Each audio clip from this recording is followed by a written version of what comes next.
नमस्कार मित्रांनो, तुम्हा सर्वांचं स्वागत आहे तुमच्या आवडत्या स्टडी स्पेस मराठीमध्ये। बघा, आज आपण न्यूट्रिशन या टॉपिकवर काही महत्त्वपूर्ण एमसीक्यू पाहणार आहोत की जे वेगवेगळ्या एग्जाम्समध्ये भरपूर वेळा विचारले गेलेत आणि पुढे देखील विचारले जातील।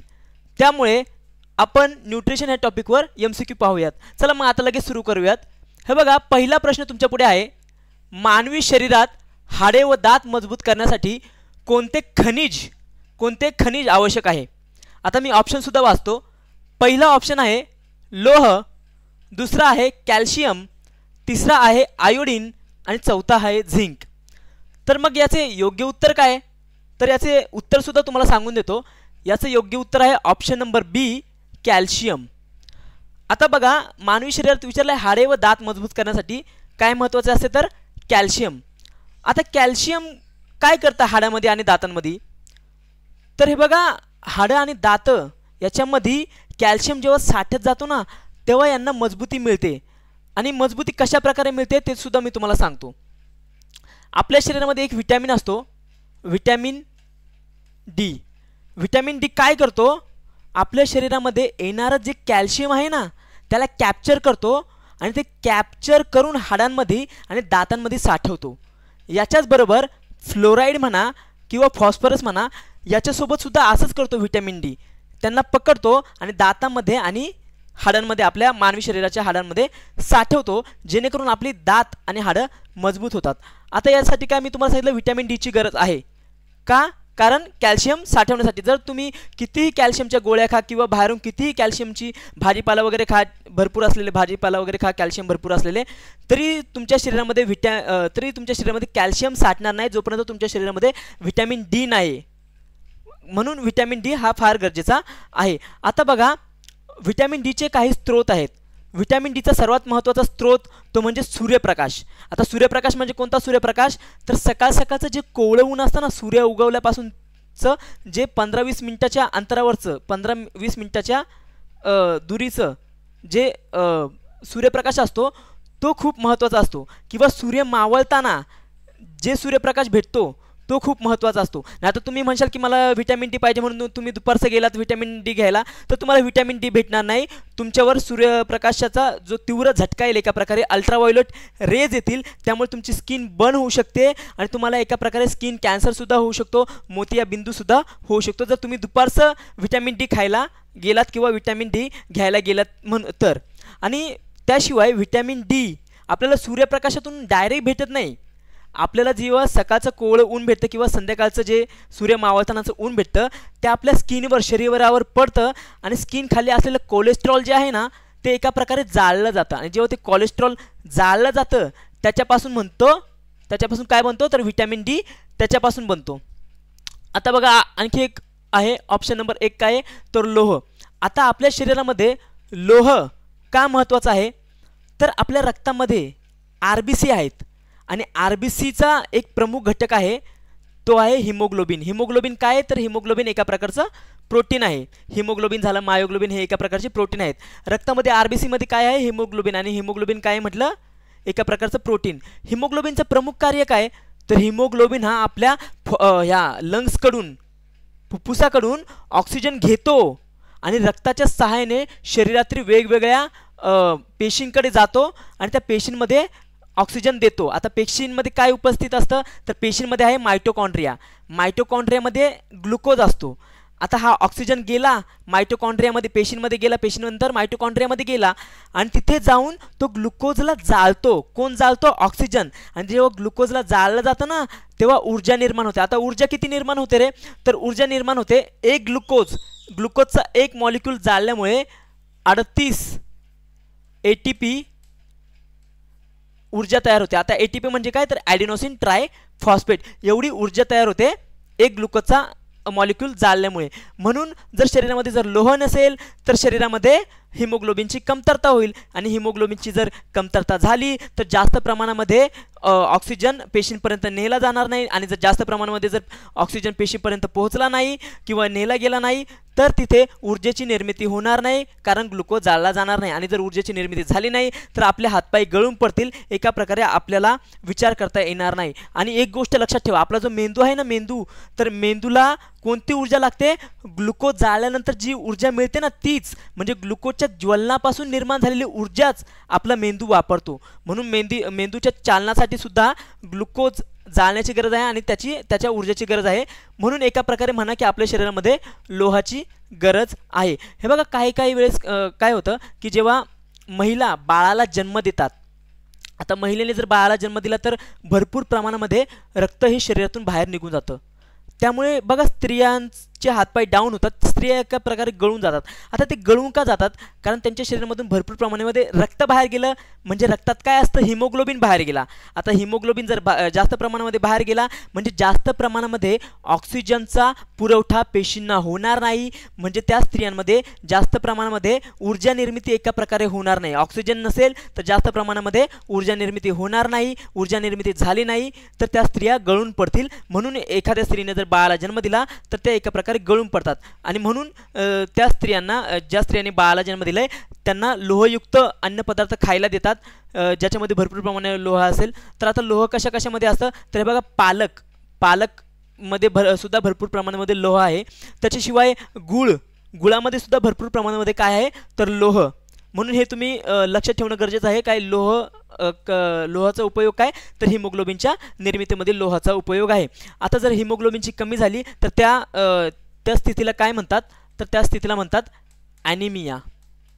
तुम्हाला जर कधी विचारलं गेलं की ॲनिमिया हा कशाच्या कमतरतेमुळे होतो, तर रक्तामध्ये RBC मध्ये हिमोग्लोबिनच्या कमतरतेमुळे काय होतं? तर ॲनिमिया होतो। आता पुढचं एक ऑप्शन आहे बघा, ऑप्शन नंबर सी काय आहे? आयोडीन। हे बघा, आपल्या इथं गळ्यापाशी ना एक एंडोक्राइन ग्लँड आहे, तिचं नाव काय? तर थायरॉइड ग्लँड। काय? थायरॉइड ग्रंथी, थायरॉइड ग्लँड हे तिचं एंडोक्राइन ग्रंथीचं इथं नाव आहे, थायरॉइड ग्लँड। थायरॉइड ग्लँडच्या कार्यासाठी आयोडीनची गरज आहे, कारण थायरॉइड ग्लँड आयोडीन घेते आणि त्याच्यापासून थायरॉक्सिन नावचं हार्मोन तयार करते। आता थायरॉक्सिन नावचं हार्मोन काय करतं? ते ना आपल्या शरीरामध्ये वेगवेगळ्या पेशी असतात, तर त्या पेशीच्या क्रियेला चालना देते। पेशीमध्ये काय काय असतं? तर पेशीमध्ये आहे आपल्या मायटोकॉन्ड्रियाला म्हणेल की अरे तुझ्यामध्ये ग्लुकोज आहे ना, तर तू लवकरात लवकर ऑक्सिजन घे आणि ह्या ग्लुकोजला जाळ आणि व्यवस्थितपणे चांगल्या प्रकारे ऊर्जा निर्माण कर, जेणेकरून हा जो बंदा आहे, हा जो व्यक्ती आहे, याला काम करायला ऊर्जा भेटेल, एनर्जी भेटेल, म्हणून तू तुझं काम व्यवस्थितपणे कर। कधी कधी काय करतो थायरॉक्सिन काय करतो? कधी कधी हार्मोन की ऑक्सिजनला सुद्धा आत जाण्यासाठी मदत करतो, जेणेकरून भरपूर प्रमाणामध्ये पेशीला ऑक्सिजन भेटेल व्यवस्थितपणे आणि पेशीला एका प्रकारे तो सक्रिय करतो, की पेशीला सांगतो की तू व्यवस्थितपणे काम कर, भरपूर काम कर, जेणेकरून हा व्यक्ती व्यवस्थितपणे चांगल्या प्रकारे राहील। आता आयोडीनबद्दल आणखी एक गोष्ट तुम्ही लक्षात ठेवा, आयोडीन जो आहे ना, जे व्यक्ती समुद्र लेवलला, सी लेवलला राहतात किंवा मैदानी भागात राहतात ना, त्या व्यक्तींच्या शरीरामध्ये आयोडीन मुबलक प्रमाणामध्ये असतो, पण जे व्यक्ती डोंगराळ भागात किंवा पठारी प्रदेशात उंचावर राहतात ना, त्या व्यक्तींच्या शरीरामध्ये आयोडीनची कमतरता भासते। आता हे का भासतं? हे बघा, एक कॉन्सेप्ट आहे की एक कॉन्सेप्ट आहे वातावरणीय दाब।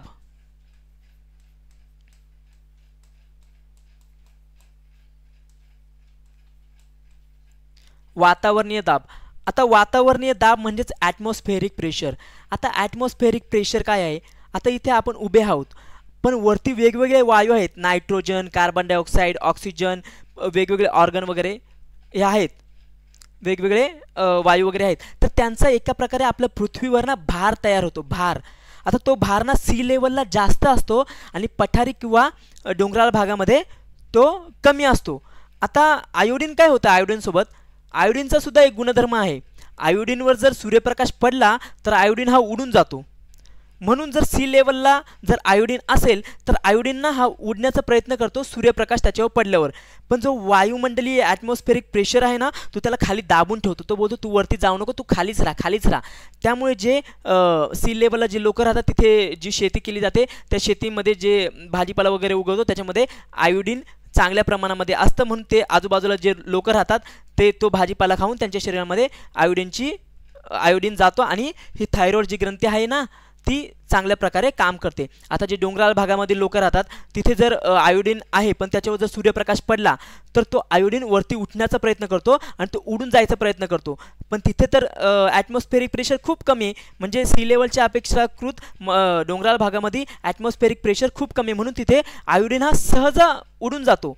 म्हणून तिथल्या लोकांच्या जेवणामध्ये आयोडीनची एका प्रकारे कमी आहे. बघा आयोडीनची जर तुमच्या शरीरामध्ये कमी झाली ना तर ही तुमची जी थायरॉइड ग्रंथी आहे ना, थायरॉइड ग्रंथी ही ना कधी कधी फुगते एका प्रकारे आणि ती कधी कधी भरपूर प्रमाणामध्ये दुखते सुद्धा. आणि ही आपला घसा जो आहे, आपला हा जो घसा आहे, हे मी तोंड काढतो जरा थोडंसं फक्त लक्षात द्या. हा जो घसा आहे ना आपला गळा म्हणू, इथे ना थायरॉइड ग्रंथी असते, थायरॉइड ग्रंथी, आणि थायरॉइड ग्रंथीच्या आजूबाजूलाच आणखी एक ग्रंथी असते. त्या ग्रंथीचं नाव काय तर पॅराथायरॉइड.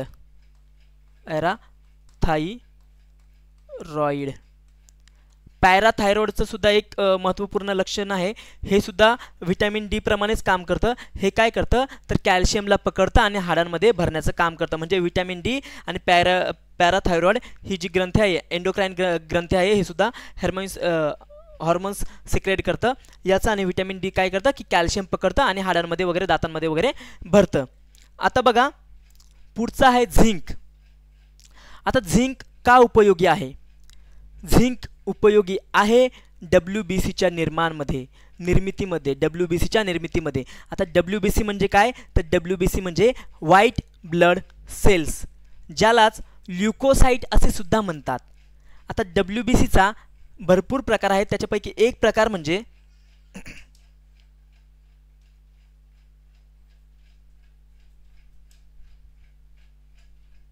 आता WBCचे भरपूर प्रकार आहेत. एक मिनिट. WBCचे भरपूर प्रकार आहेत, त्याच्यापैकी एक प्रकार म्हणजे लिम्फोसाइट. काय म्हटलं मी? लिम्फोसाइट हा एक प्रकार आहे कोणाचा तर WBCचा. आता लिम्फोसाइट काय करतो? एका प्रकारे ना WBC सुद्धा प्रतिरक्षाचं काम करतात, पण त्याच्यामध्ये लिम्फोसाइट हा त्याचा प्रमुख घटक आहे प्रतिरक्षा तंत्रासाठी. लिम्फोसाइटमध्ये दोन सेल्स असतात, एक असती टी सेल्स आणि दुसरी असती बी सेल्स. बी सेल्स ही अँटीबॉडी निर्मितीमध्ये सहयोग देते आणि टी सेल्स रक्षण करण्याचं काम करते. आता रक्षण करण्याचं काम कसं करते?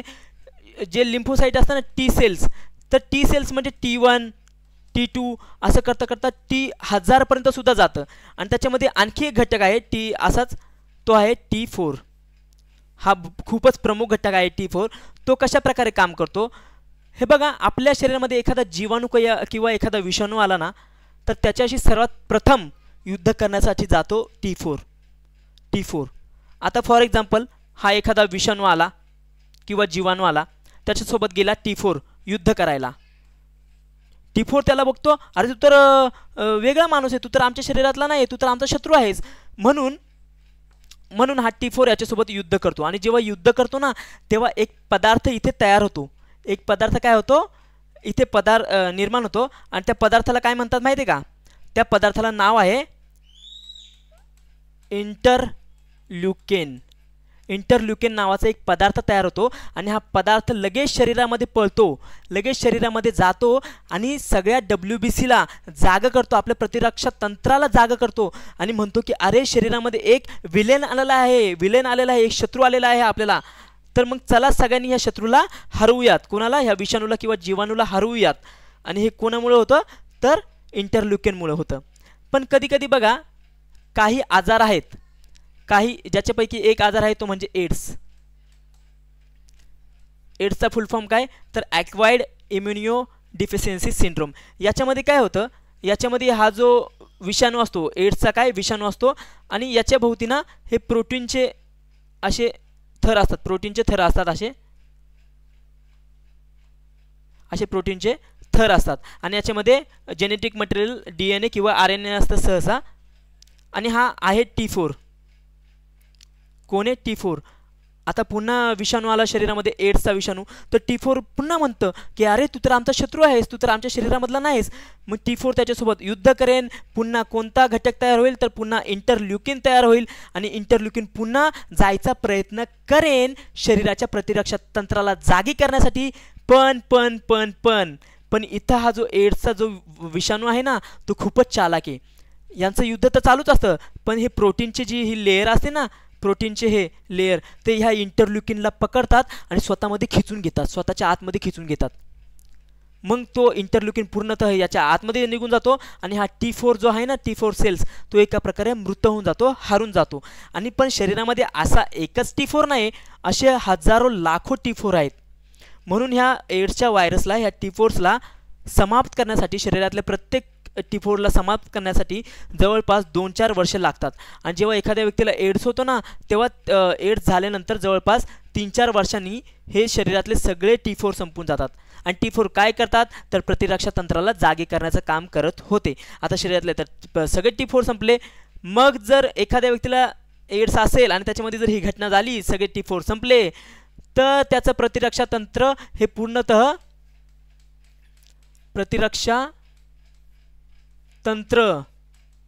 पूर्णतः खराब होऊन जाईल.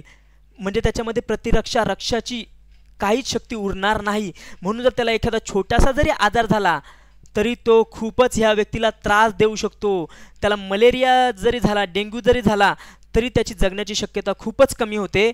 त्याला छोटासा सर्दी खोकला जरी झाला, आपल्याला सर्दी खोकला होतो, आपण लगेच बरं होतं, पण तो लवकर बरं होणार नाही, कारण त्याचं प्रतिरक्षा तंत्रच एका प्रकारे समाप्त झालेलं आहे.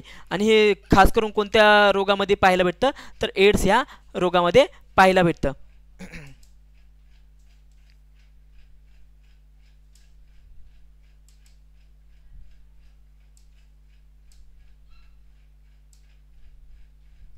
आता बघा पुढील प्रश्न बघा काय, प्रथिनाचे मूलभूत घटक कोणते.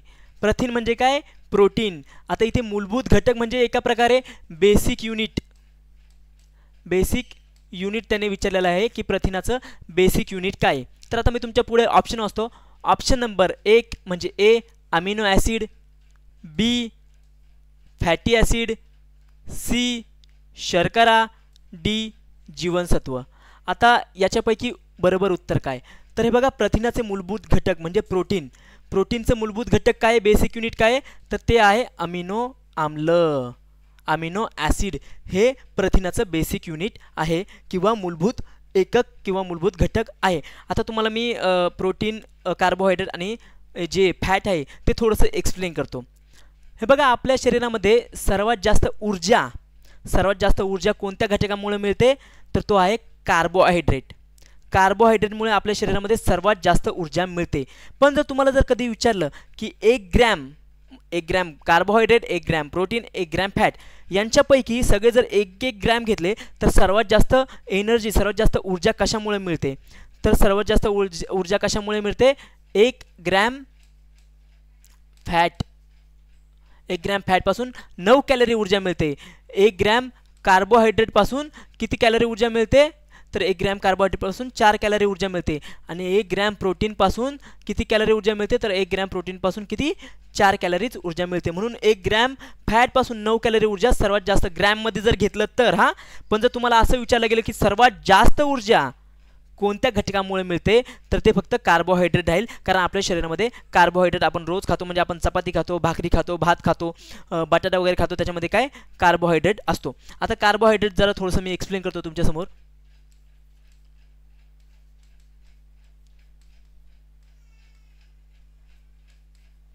बघा कार्बोहायड्रेट, आता ज्या प्रकारे प्रोटीनचा बेसिक युनिट मूलभूत घटक अमिनो आम्ल होता, त्याप्रमाणे कार्बोहायड्रेट आहे याचा बेसिक युनिट किंवा मूलभूत घटक जो आहे ना, तो ग्लुकोज आहे. कोण आहे, तर ग्लुकोज आहे. आता कार्बोहायड्रेटचे 3 प्रकार पडतात. किती, 3. पहिला आहे मोनोसॅकॅराइड.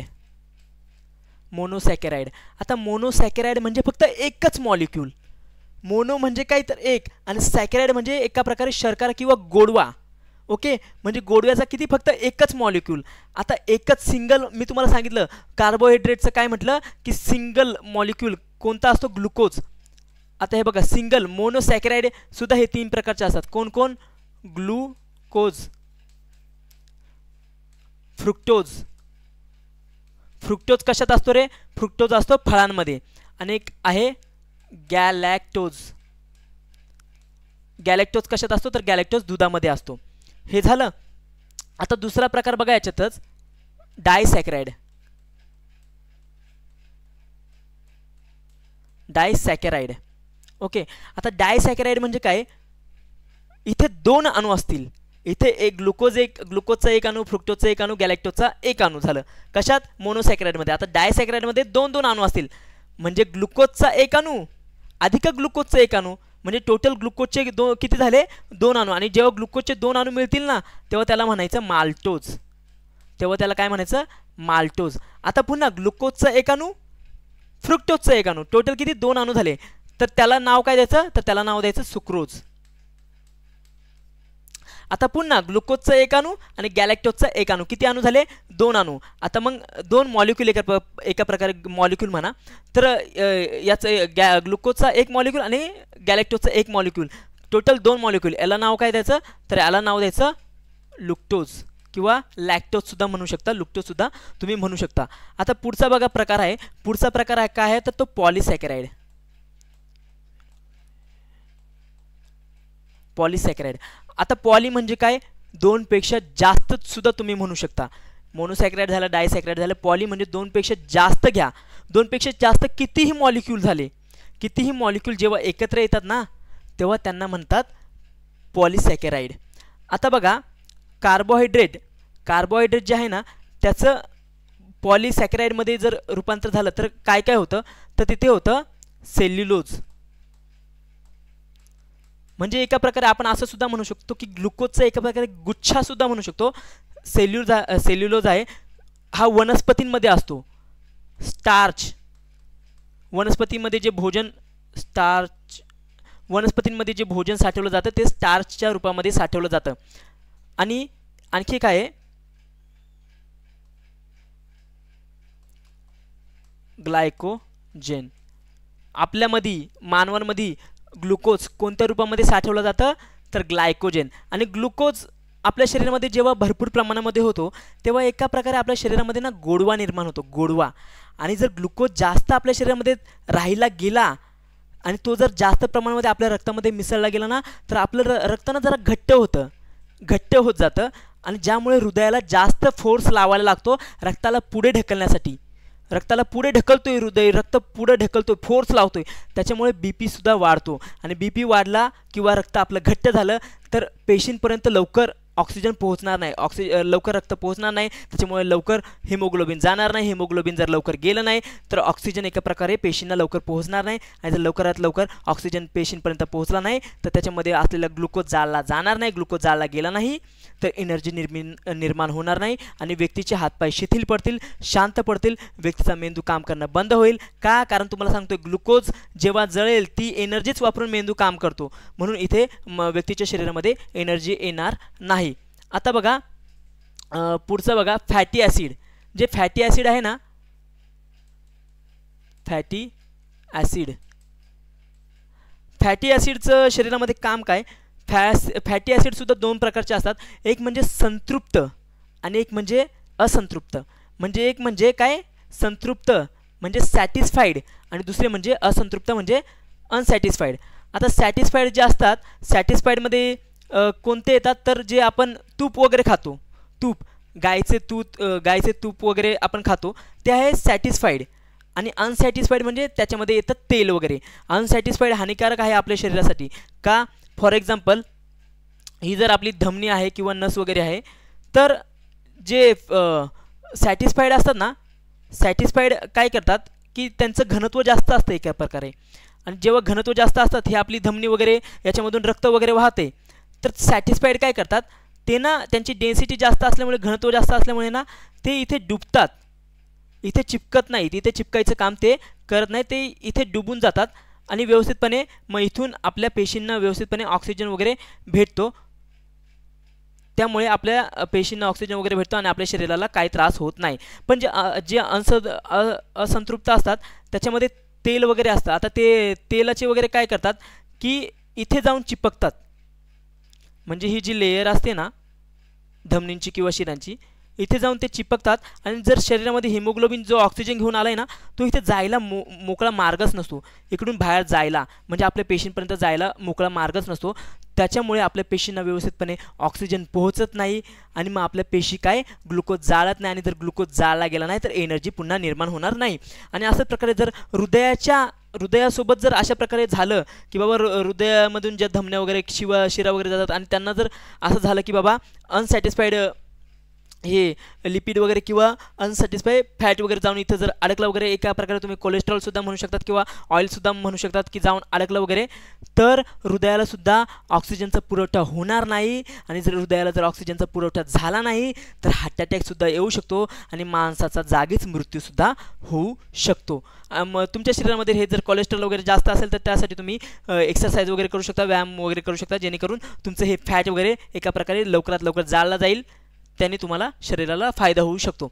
आता बघा शर्करा म्हणजे एका प्रकारे ग्लुकोज झालं. आता जीवनसत्वे बघा, विटॅमिन्स आपल्या शरीरामध्ये किती असतात रे? 6 असतात, मुख्य 6 असतात. A, B, C, D, E आणि K. आता व्हिटॅमिन ए कशासाठी फायदेशीर आहे? व्हिटॅमिन ए बघा आपल्या डोळ्यांसाठी खूप फायदेशीर आहे. का डोळ्यांसाठी खूप फायदेशीर आहे? कारण व्हिटॅमिन ए जर आपल्या शरीरामध्ये असेल तर आपले डोळे व्यवस्थित काम करतील. आणि कारण डोळे आपले व्हिटॅमिन एच्या सानिध्यामध्ये ना एक प्रकारे एन्झाईम म्हणू शकतो, एका प्रकारे प्रोटीन म्हणू शकतो, एन्झाईम किंवा प्रोटीन जे सिक्रेट करतं. आणि त्या रोडोप्सिन नावाच्या एन्झाईममुळे आपल्याला रात्रीचं व्यवस्थित दिसू शकतं. काही लोकांना बघा रात्रीचं व्यवस्थित दिसत नाही, स्पष्ट दिसत नाही, आणि काही लोकांना स्पष्ट दिसतं. ज्यांना रात्रीचं स्पष्ट दिसतं म्हणजे कमी प्रकाशामध्ये एका प्रकारे म्हणू शकतं की स्पष्ट दिसतं, त्यांच्या डोळ्यामध्ये रोडोप्सिन नावाचं पदार्थ चांगल्या प्रकारे आहे, कारण त्यांच्या शरीरामध्ये व्हिटॅमिन ए आहे. आणि ज्यांना रात्रीचा किंवा अंधुक प्रकाशामध्ये चांगलं दिसत नाही त्यांच्या शरीरामध्ये किंवा डोळ्यांमध्ये रोडोप्सिन चांगला सिक्रेट होत नाही, कारण त्यांच्या शरीरामध्ये व्हिटॅमिन एची कमतरता आहे. आता व्हिटॅमिन ए जास्त प्रमाणामध्ये कोणत्या घटकामध्ये असतो किंवा कोणत्या पदार्थामध्ये असतो तर तुम्ही त्यासाठी गाजर खाऊ शकता.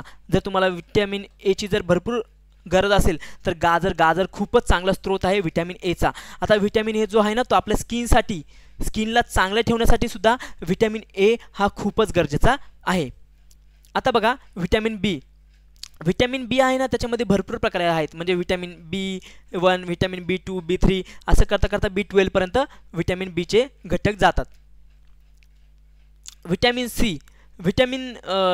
बी मध्ये बघा व्हिटॅमिन B1 मुळे एक आजार होतो, त्याचं नाव आहे बेरीमध्ये आपले हातपाय दुखतात, आपल्याला चालण्यासाठी त्रास होतो. जो व्हिटॅमिन B3 आहे त्याच्यामुळे पेलाग्रा हा आजार होतो, ज्यामध्ये भरपूर प्रमाणामध्ये जुलाब होतात.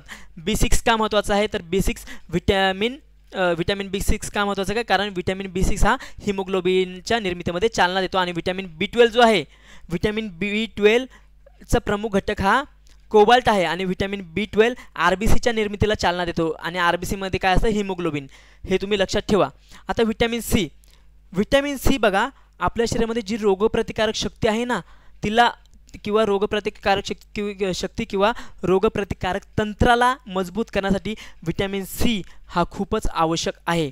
आणि तसं का? फॉर एक्झाम्पल तुम्हाला सांगतो की तुम्हाला जर एका प्रकारची जखम वगैरे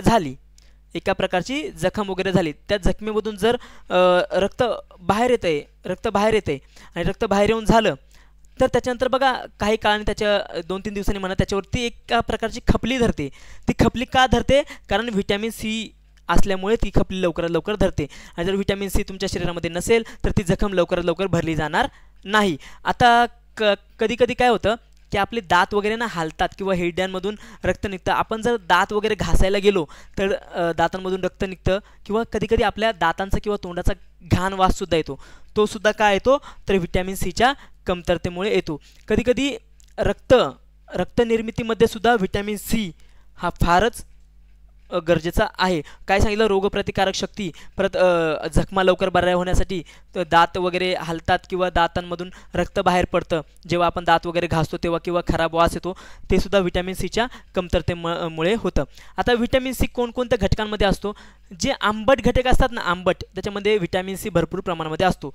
फॉर एक्झाम्पल लिंबू, आवळा, संत्री, मोसंबी हे व्हिटॅमिन सीचे प्रमुख स्रोत आहेत. म्हणून तुमच्या शरीरामध्ये जर व्हिटॅमिन सीची कमी असेल तर तुम्ही हे पदार्थ सेवन करू शकता. आता व्हिटॅमिन डी तुम्हाला मग अशी सांगितलं कशापासून भेटतं, तर सूर्याच्या कोवळ्या उन्हापासून भेटतं. आणि ते काय करतं, तर कॅल्शियमला पकडतं आणि आपल्या शरीरामध्ये, आपल्या शरीराच्या हाडांमध्ये किंवा दातांमध्ये साठवून ठेवतं.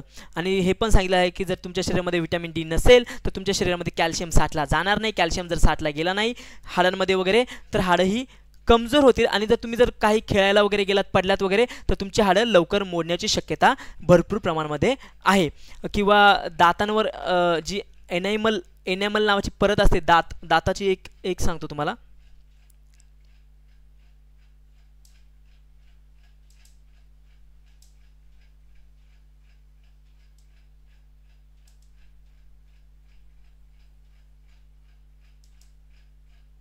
एक मिनटं.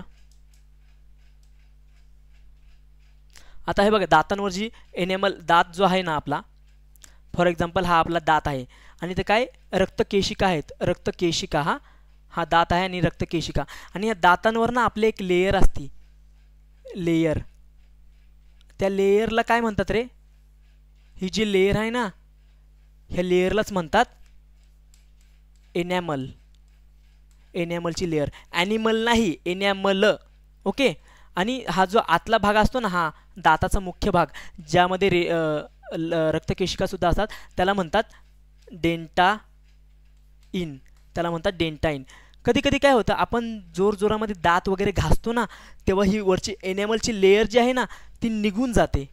ह्या लेयरमध्ये एनॅमलची लेयर ही हाडांपेक्षाही मजबूत असते. आपल्या शरीरामधला खूपच कठोर हा एका प्रकारे भाग आहे एनॅमल. आणि जे याच्या निर्मितीसाठी सुद्धा कॅल्शियमची म्हणा, फ्लोराईडची म्हणा, फॉस्फरसची गरज असते. ज्या प्रकारे हाडांच्या निर्मितीमध्ये किंवा हाडांना मजबूती प्रदान करण्यासाठी जशी गरज असते, तशी एनॅमलच्या मजबूतीसाठी सुद्धा कॅल्शियम, फ्लोराईड किंवा फॉस्फरसची गरज असते. आपण जेव्हा दात जोरजोरात घासतो ना, तेव्हा ना ही एनॅमलची लेयर ना घासली जाते.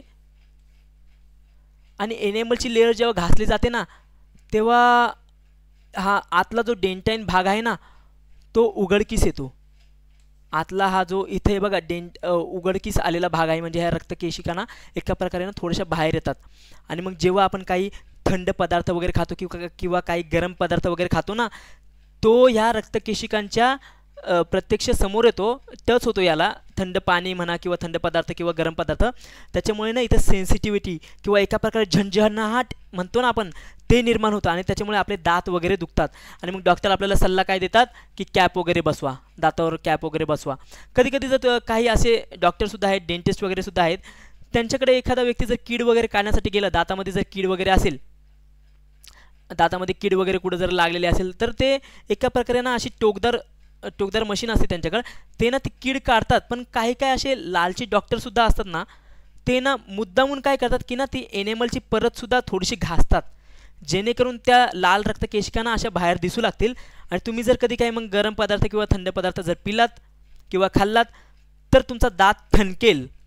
आणि मग तुम्ही काय म्हणाल की आमचा दात ठणकतो, आम्हाला परत डेंटिस्टकडे गेला पाहिजे. आणि मग तुम्ही जाता त्याच डॉक्टरकडे, आणि तो डॉक्टर काय म्हणतो की तुम्ही कॅप बसून घ्या.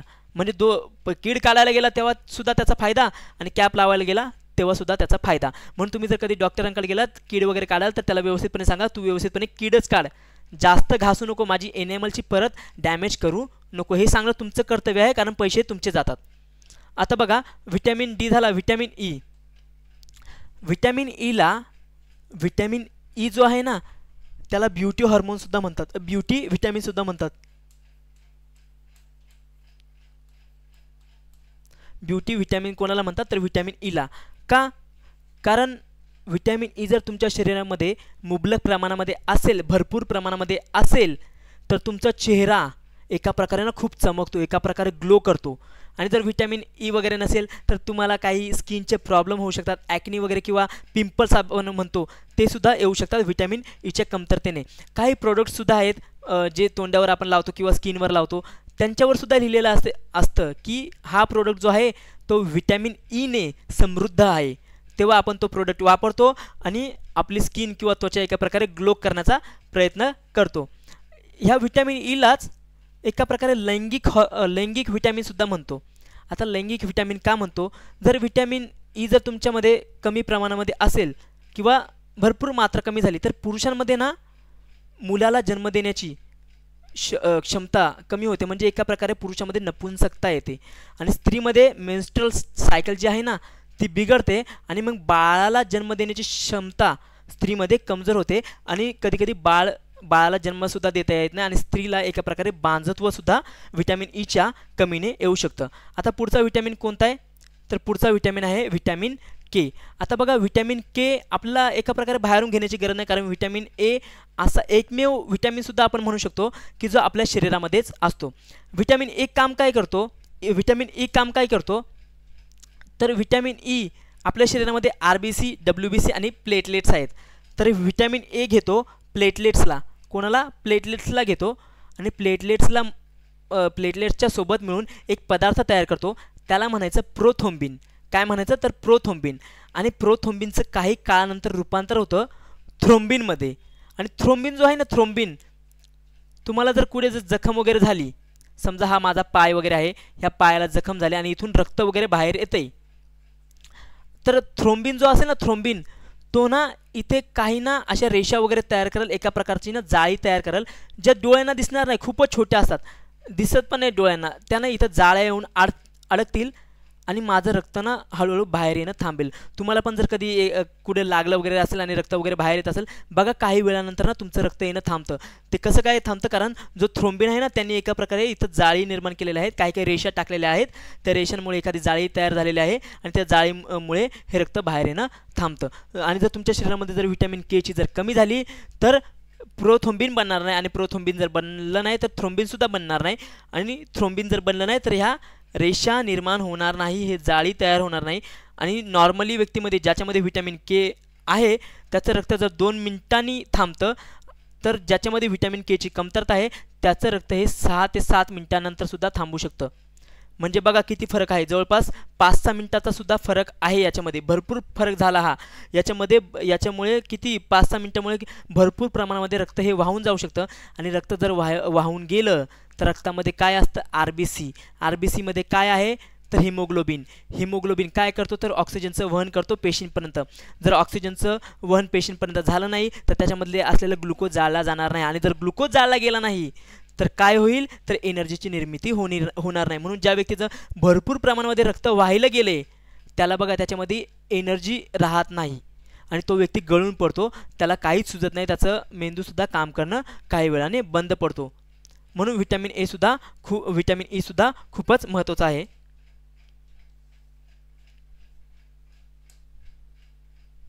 आता बघा पुढचा प्रश्न काय? गॉइटर घेंग किंवा हिंदीमध्ये घेंगासुद्धा म्हणतात, हा रोग कोणत्या घटकाच्या कमतरतेमुळे होतो? आता ऑप्शन बघा काय आहेत. Option number 1 calcium, option number B iodine, option number C लोह आणि ऑप्शन नंबर डी मॅग्नेशियम. आता तुम्हाला मी सांगितलेलंच आहे की गॉइटर याचं आधी तुम्हाला उत्तर सांगून देतो. याचं योग्य उत्तर आहे ऑप्शन नंबर बी आयोडीनच्या कमतरतेमुळे कोणता रोग होतो? तर गॉइटर. आता गॉइटर कसं काय होतं तुम्हाला सांगितलेलं आहेच मी. आपल्या गळ्यामध्ये कोणती ग्रंथी असते? एंडोक्राइन ग्लँड कोणती असते? आंतरस्राविक ग्रंथी कोणती असते? तर ते असते थायरॉइड ग्रंथी. जेव्हा थायरॉइड ग्रंथीला आयोडीनची कमी होते तेव्हा थायरॉइड ग्रंथी सुजते किंवा फुगते आणि त्याच आजाराला किंवा त्याच रोगाला गॉइटर असे म्हणतात. काय म्हणतात त्या आजाराला किंवा याला? गॉइटर असे म्हणतात. ओके. आणि हे थायरॉइड ग्रंथी ही शरीरामध्ये काम काय करत होती? तर पेशीला कार्य करण्याची क्षमता तिची वाढवत होती किंवा तिला जास्त ॲक्टिव्ह बनवत होती, तिला लवकरात लवकर चांगल्या प्रकारे काम करायला सांगत होती. कोण? थायरॉइड ग्रंथी. आणि थायरॉइड ग्रंथी कोणतं हार्मोन सिक्रेट करत होती? तर थायरॉक्सिन नावाचं हार्मोन सिक्रेट करत होती. आणि तुम्हाला कॅल्शियमसुद्धा सांगितलेलं आहे. कॅल्शियम कुठे कुठे असतं? आपल्या हाडांमध्ये असतं. आपल्या हाडांमध्ये कॅल्शियम असतं, फॉस्फरस असतो, फ्लोराईड असतो. त्याचप्रमाणे आपल्या दातांची जी परत आहे एनॅमल, त्याच्यामध्ये सुद्धा कॅल्शियम असतं, फ्लोराईड असतं, फॉस्फरस असतो. आणि कॅल्शियम सांगितलेलं आहे की कशामुळे आपल्या शरीरामध्ये राहतो? व्हिटॅमिन डीमुळे. व्हिटॅमिन डी आहे जो कॅल्शियमला आपल्या शरीरामध्ये पकडून ठेवतो. जर आपल्या शरीरामध्ये व्हिटॅमिन डीची जर कमी झाली तर कॅल्शियम राहणार नाही, ज्यामुळे आपली हाडं किचकट होतील आणि लवकरात लवकर मोडतील. हाडांप्रमाणेच बघा आपल्या शरीरामध्ये एक स्ट्रक्चर आहे जे हाडांना एवढं कठोर नाही. त्या संरचनेचं किंवा त्या स्ट्रक्चरचं नाव काय आहे? तर त्या संरचनेचं किंवा त्या स्ट्रक्चरला म्हणतात उपास्थी. हाडांना अस्थी म्हणतात त्याला, आणि ह्या स्ट्रक्चरला काय म्हणतात? उपास्थी. उपास्थी म्हणजेच काय? कार्टिलेज सुद्धा आपण याला म्हणू शकतो. हाडांमध्ये बघा रक्तकेशिका असतात. म्हणून जर आपल्या हाडाला एखादी जखम वगैरे झाली किंवा हाड तुटलं तर रक्तकेशिकांमुळे ना ते हाड एका प्रकारे जोडलं सुद्धा जाऊ शकतं, किंवा काही डॅमेज झालेलं असेल ना तर ते हाडनं एका प्रकारे रिकवर सुद्धा करू शकतं. पण जर आता कार्टिलेज कुठे कुठे आहे आपल्या शरीरामध्ये? तर हे बघा, हे जे नाक आहे ना, नाकाचं हे बघा इथं शेंडा, हा म्हणजे एकदम स्नायूंसारखा, मांसपेशींसारखा दाबना जाणारा सुद्धा नाही आणि हाडासारखा मजबूत सुद्धा नाही. हे जे मग हेच काय आहे? मीडियम पोर्शन काय आहे? तर कार्टिलेज. आपले हे जे कान आहेत, कान हे बाहेरचे जे दिसतात ते सुद्धा काय आहे? कार्टिलेज आहे. आणि त्याच्यामध्ये रक्तकेशिका नसतात. म्हणून जर त्यांना जर काही डॅमेज वगैरे झाले किंवा काही तुटलं वगैरे कार्टिलेज तर ते रिकवर होऊ शकत नाही. का? कारण त्याच्यामध्ये रक्तकेशिका नसतात, म्हणून ते रिकवर करू शकत नाही. आता बघा, कॅल्शियमचं सुद्धा तुम्हाला सांगितलं. आता लोहाचं सुद्धा तुम्हाला सांगितलेलं होतं. लोह कशासाठी उपयोगी आहे? तर हिमोग्लोबिनच्या निर्मितीमध्ये. आणि हिमोग्लोबिन काय करतो? तर हिमोग्लोबिन ऑक्सिजनला शरीरातल्या वेगवेगळ्या पेशींकडे घेऊन जातो, जेणेकरून ते पेशींच्या आत जातील. आणि आत जातील कुठे जातील? मायटोकॉन्ड्रियामध्ये जाईल ऑक्सिजन. आणि ऑक्सिजन तिथे काय करेल? तर ग्लुकोजला जाईल. आणि ग्लुकोज जेव्हा जाळला जाईल त्याच्यामुळे एनर्जी निर्माण होईल. 38 ATP नावाची एनर्जी निर्माण होईल. त्याच्याबरोबर बघा पाणीसुद्धा निर्माण होईल आणि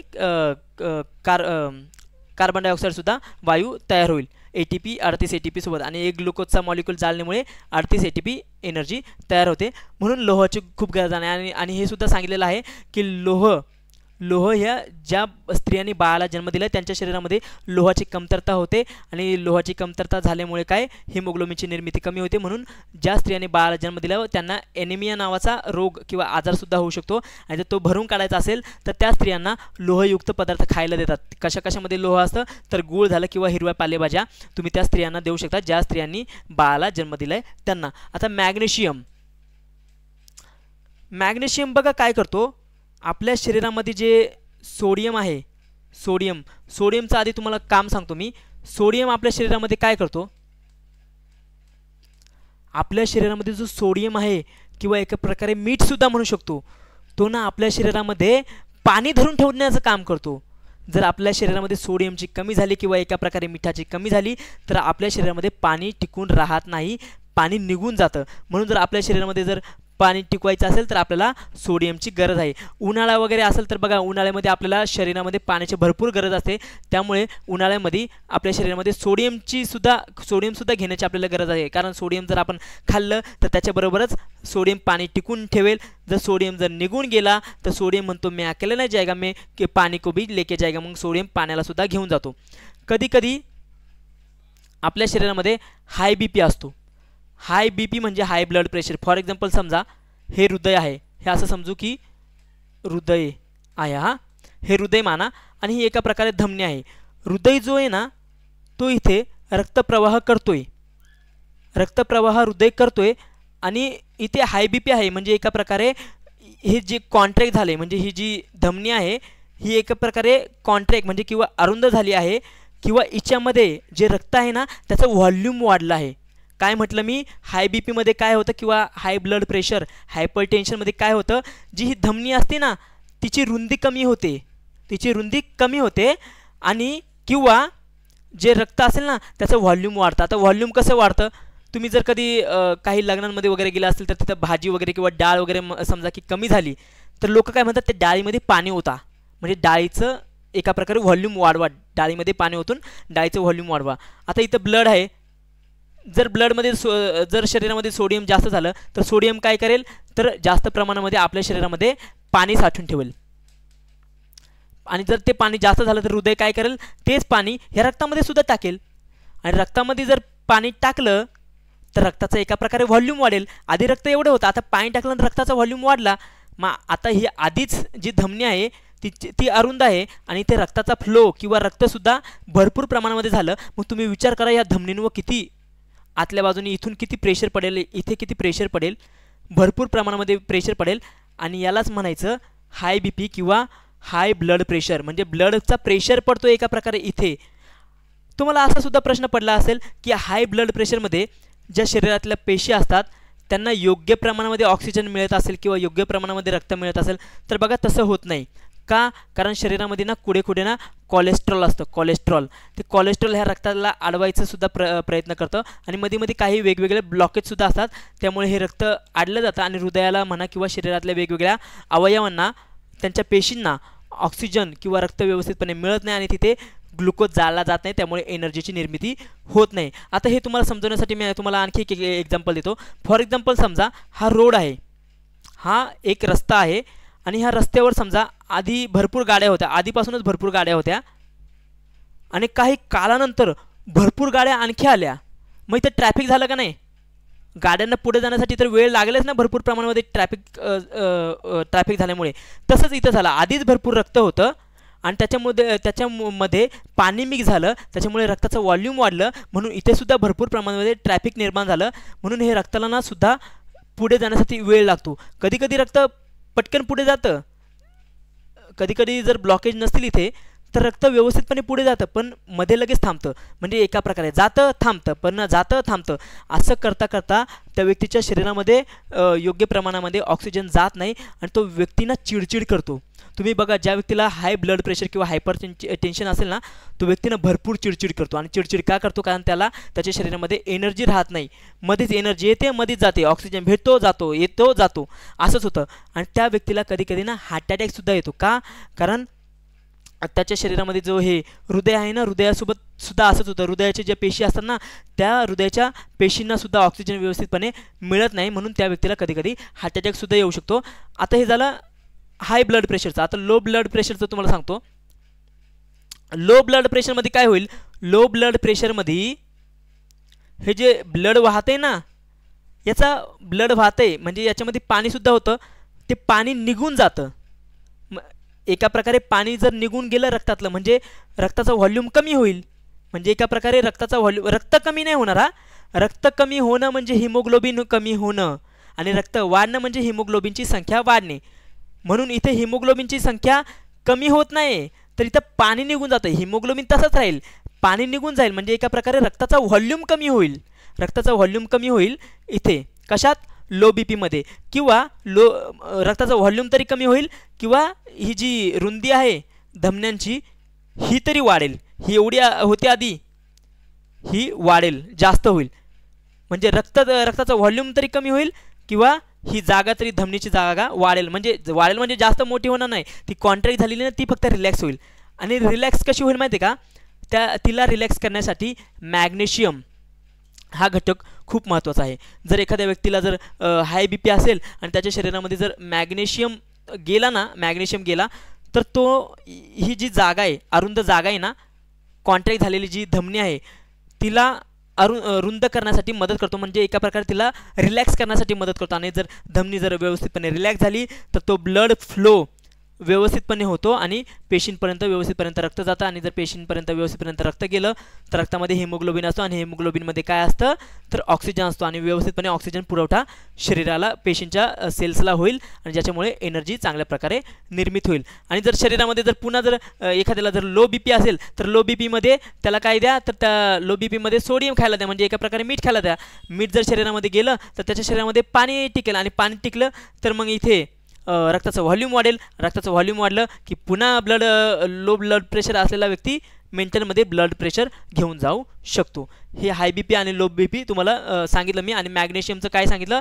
मॅग्नेशियम ही जी धमनी वगैरे असेल तिला रिलॅक्स करायचं काम करतो. म्हणजे कॉन्ट्रॅक्ट झालेली आहे लो BPमध्ये, ओके, तर तिला रिलॅक्स करायचे, रिलॅक्स, त्याच्यामुळे ते होऊन जाईल.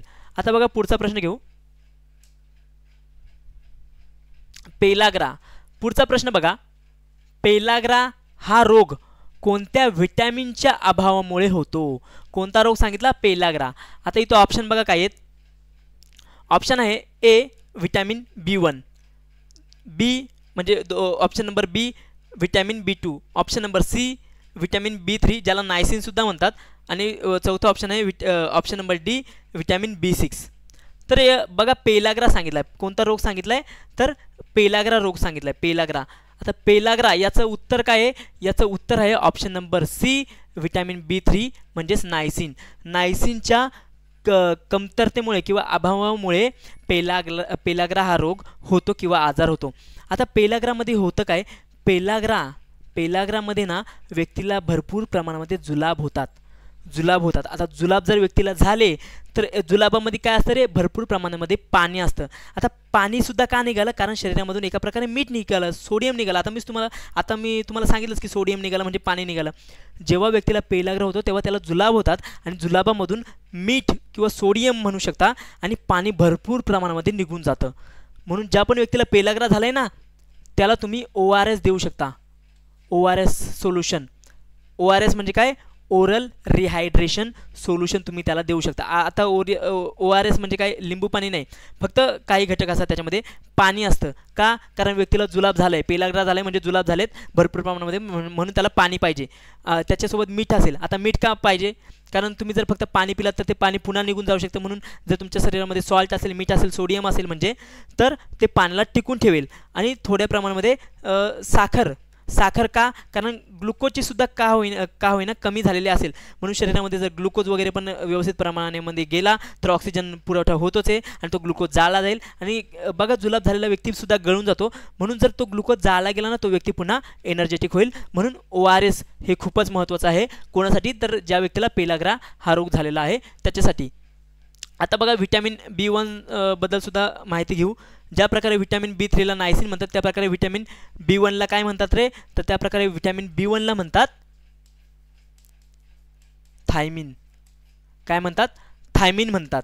आता थायमिन काय काम करतो? तर जी सेल असते ना आपल्या शरीरामध्ये, ज्या सेल्स आहेत ना त्याच्यामध्ये मी तुम्हाला सांगितलं काय आहे? मायटोकॉन्ड्रिया. मायटोकॉन्ड्रिया ना ग्लुकोजला जाळतो ऑक्सिजनच्या उपस्थितीमध्ये आणि त्या प्रक्रियेमध्ये ना हा थायमिन किंवा व्हिटॅमिन B1 हा पार्टिसिपेट करतो. काय करण्यासाठी? ग्लुकोज जाळण्यासाठी. आणि ग्लुकोज जाळून काय तयार करतो? एनर्जी 38 ATP एवढी ऊर्जा तयार होते एक ग्लुकोजचा मॉलिक्यूल जाळून, आणि त्याच्यासाठी सुद्धा थायमिनची गरज असते. ओके. आता थायमिन जेव्हा ग्लुकोज जाळला जातो ना ऑक्सिजनच्या उपस्थितीमध्ये तेव्हा पहिल्यांदा पायरुवेट नावाचा एखादा पदार्थ तयार होतो आणि नंतर मग पुढं क्रेब्स सायकल वगैरे आहे त्याच्यामध्ये सुद्धा म्हणजे ATP 38 ATP निर्मितीचीच प्रक्रिया आहे क्रेब्स सायकल, त्याच्यामध्ये सुद्धा थायमिन महत्त्वपूर्ण घटक आहे. म्हणून तर जर कोणी विचारलं व्हिटॅमिन B1 कशासाठी उपयोगी आहे तर एनर्जी निर्मितीसाठी किंवा ग्लुकोज जाळण्यासाठी ऑक्सिजनची गरज असते आणि ऑक्सिजनची जी पुढं क्रेब्स सायकल जी आहे ग्लुकोज जाळण्यापासूनची तयार होण्याची त्याच्यामध्ये थायमिन हा गरजेचा घटक आहे. आता बघा पुढे व्हिटॅमिन B2. आता व्हिटॅमिन B2 शरीरामध्ये का महत्त्वाचा आहे? आपले डोळे बघा, आपले डोळे आहेत, डोळ्यांच्या वरती हा जो पडदा आहे ना हा पडदा बघा आतल्या बाजूने, डोळ्याचा हा पडदा आतल्या बाजूने ओलसर आहे बरोबर.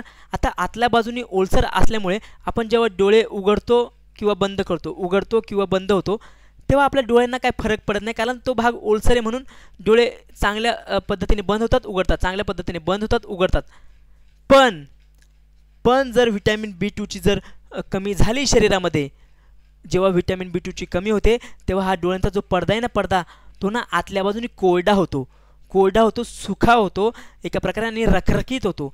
मग त्यावेळेस मग जर आपण डोळे बंद केले उघडले ना तर ना तो जो कोरडा भाग आहे हा आतल्या पडद्याचा ह्या वरती जो पडदा आहे ना त्याचा आतला भाग जर कोरडा जो आहे त्यावेळेस जर आपण डोळे बंद केले उघडले ना तर आपल्या डोळ्यांना तो घासला जातो एका प्रकारे आणि आपल्या डोळ्यांची आग होते, डोळे लालसर होतात आणि डोळ्यामधून पाणी निघतं.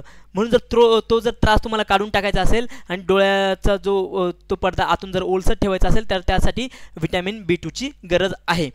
आता बघा व्हिटॅमिन B6. व्हिटॅमिन B6 जो आहे तो कशासाठी फायदेशीर आहे? व्हिटॅमिन B6 महत्त्वाचा आहे हिमोग्लोबिनच्या निर्मितीसाठी. हिमोग्लोबिन पुन्हा सांगतो कशामध्ये असतं? RBC मध्ये. रक्ताचा एक प्रकार आहे. रक्तामध्ये काय काय असतं? RBC, WBC आणि प्लेटलेट्स. आणि जो RBC आहे त्याचा प्रमुख घटक काय आहे? हिमोग्लोबिन. हिमोग्लोबिनची कमतरतेमुळे कोणता रोग होतो? तर ॲनिमिया होतो.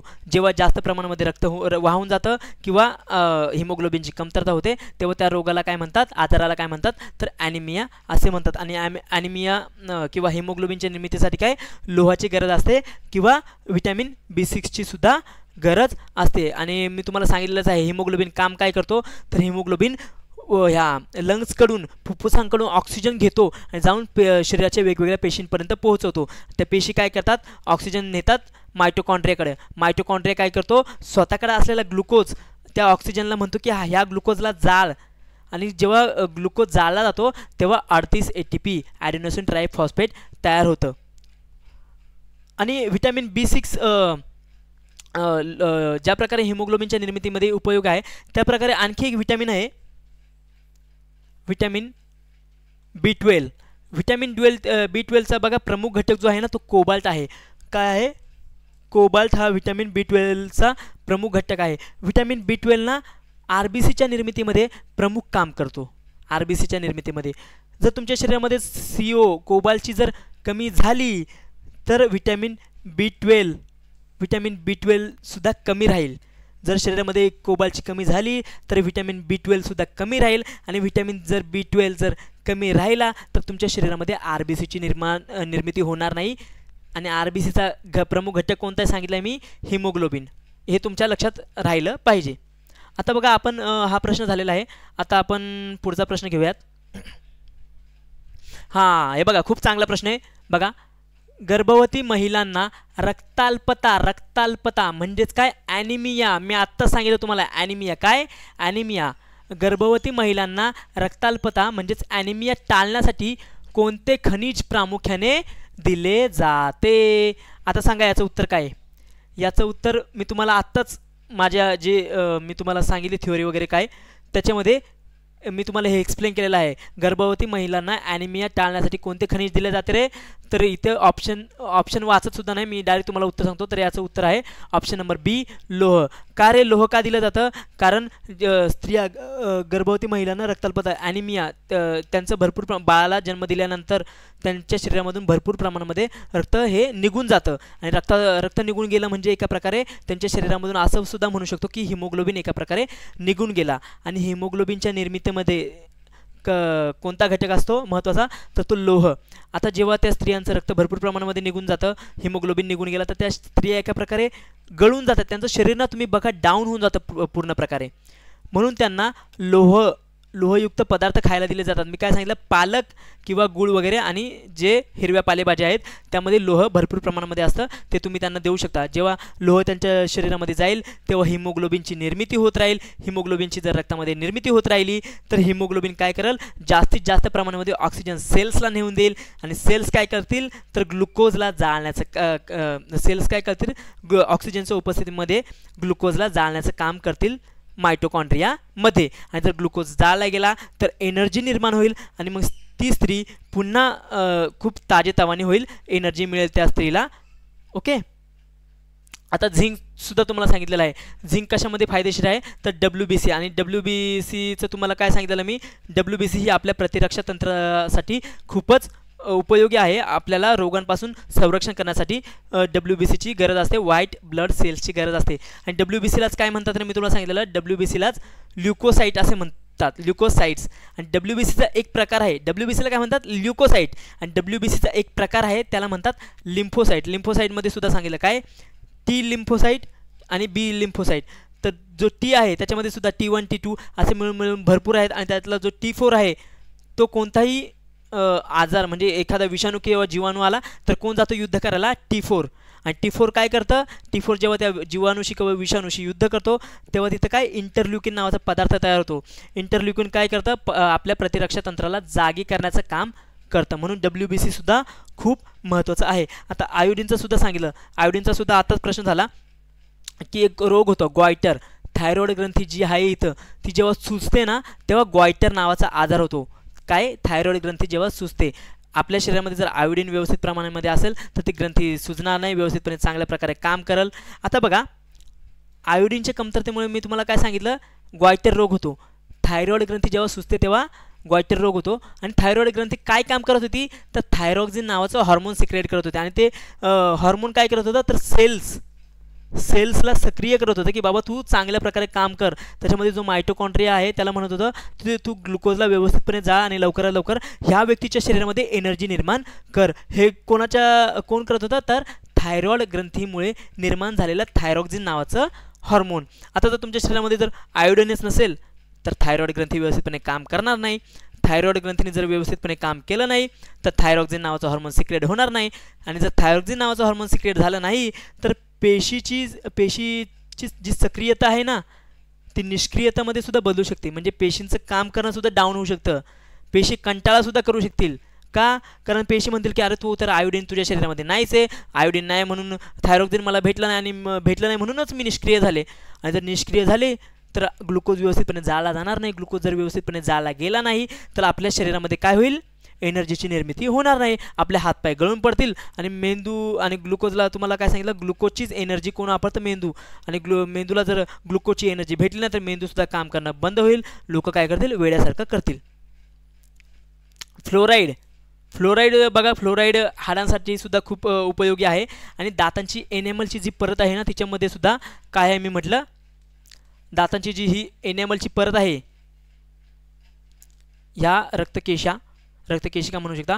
ह्या भागाचं नाव काय सांगितलं तर डेंटाईन म्हटलेलं. आणि हे काय? एनेमल. आणि याला काय? एनेमल म्हटलेलं.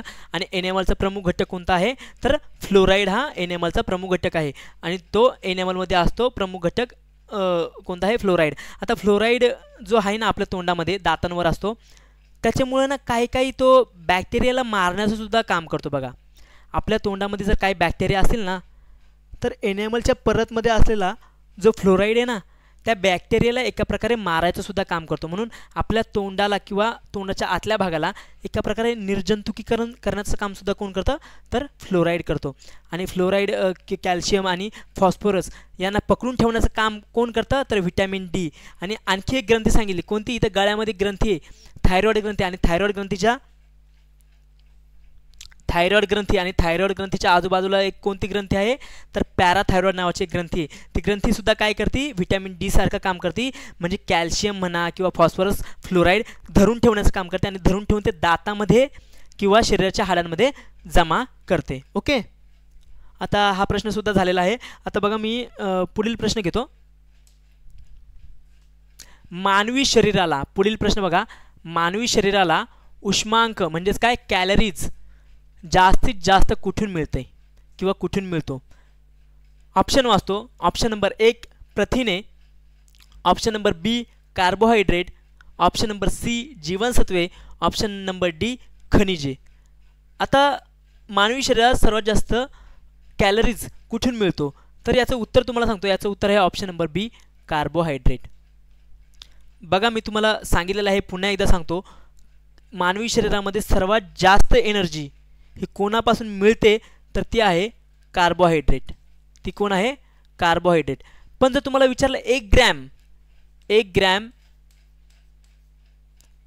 कार्ब, 1 ग्रॅम प्रोटीन, 1 ग्रॅम फॅट,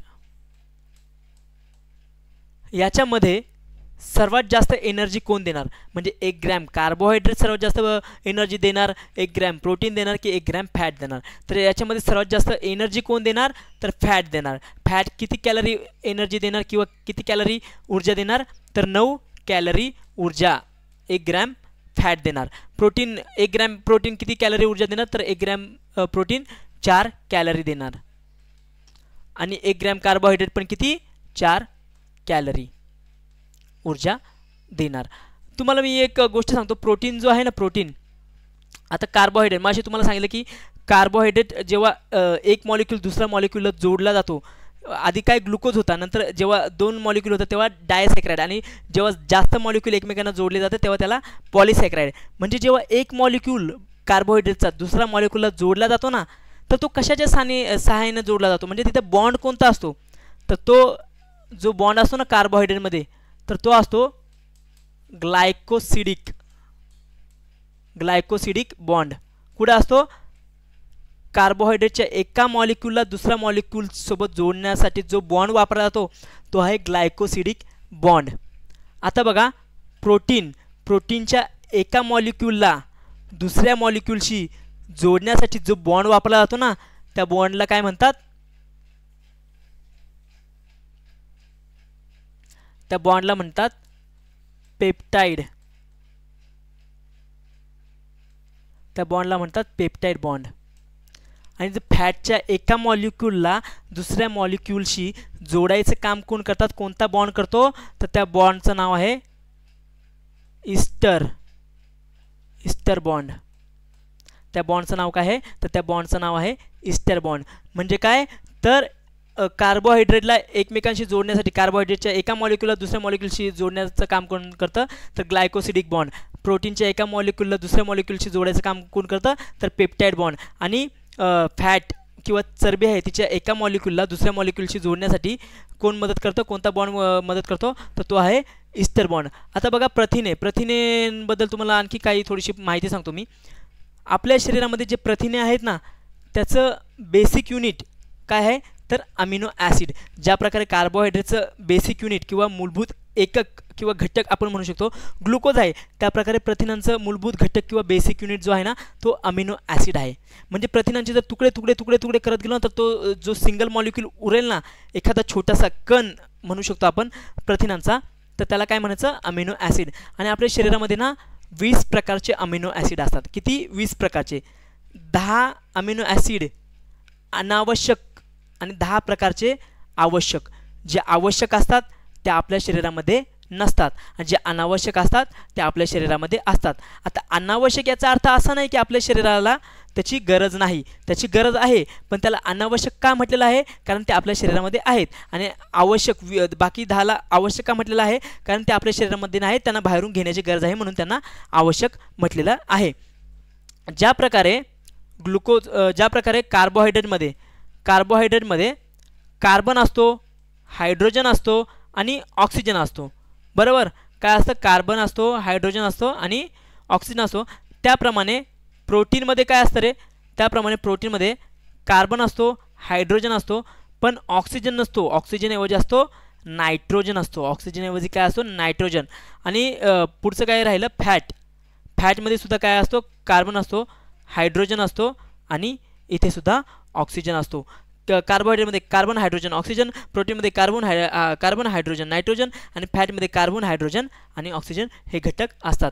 आता जीवनसत्वे सुद्धा तुम्हाला सांगितले. जीवनसत्वे किती असतात, विटॅमिन्स किती प्रकारचे असतात, तर मूलभूत विटॅमिन्स हे असतात 6 प्रकारचे. Vitamin A, vitamin B, vitamin C, D, E आणि के. त्यामध्ये सुद्धा विटॅमिन बी जो आहे त्याचे भरपूर प्रकार पडतात. विटॅमिन B1ला काय थायमिन म्हणतात, विटॅमिन B2, विटॅमिन B3ला नायसिन, परत B4, B6 कशासाठी उपयोगी आहे, तर हिमोग्लोबिनच्या निर्मितीमध्ये. आणि तसाच B12 सुद्धा महत्त्वाचा आहे RBCच्या निर्मितीमध्ये. आणि B12चा प्रमुख घटक कोणता, तर B12चा प्रमुख घटक आहे कोबाल्ट. तुम्हाला सांगितलं B3च्या कमीमुळे कोणता आजार होतो, तर पेलाग्रा, ज्याच्यामध्ये भरपूर प्रमाणामध्ये जुलाब होतात. B2च्या कमतरतेमुळे आपल्या डोळ्यांमधला जो पडदा असतो ना, त्याची आतली बाजू ही कोरडी होते, रखरखीत होते, ज्याच्यामुळे आपण डोळे वगैरे बंद करतो, त्यामुळे मग आपल्या डोळ्यांमध्ये घर्षण होतं आणि डोळ्यामधून पाणी पडतं किंवा डोळे आपले लाल होतात. आणि जो विटॅमिन B1 आहे त्यामुळे बेरी हा आजार होता. आता बेरी आजारामध्ये काय होतं, आपले पाय वगैरे दुखतात, आपल्याला चालायला वगैरे त्रास होतो, आपले हातपाय वगैरे दुखतात. आता बघा, खनिजे म्हणजे मिनरल्समध्ये काय सोडियम वगैरे झालं. आता सोडियम आपल्या शरीरामध्ये का गरजेचं आहे मी तुम्हाला सांगितलेलं आहे. तर सोडियम हा घटक आपल्या शरीरामध्ये पाणी धरून ठेवायचं काम करतो. आपल्याला जर जुलाब वगैरे झाले किंवा पाण्याची भरपूर प्रमाणामध्ये कमी झाली आणि जर आपल्या शरीरामध्ये सोडियम आला तर सोडियम आपल्या शरीरामधून भरपूर प्रमाणामध्ये पाणी बाहेर जाऊन देणार नाही.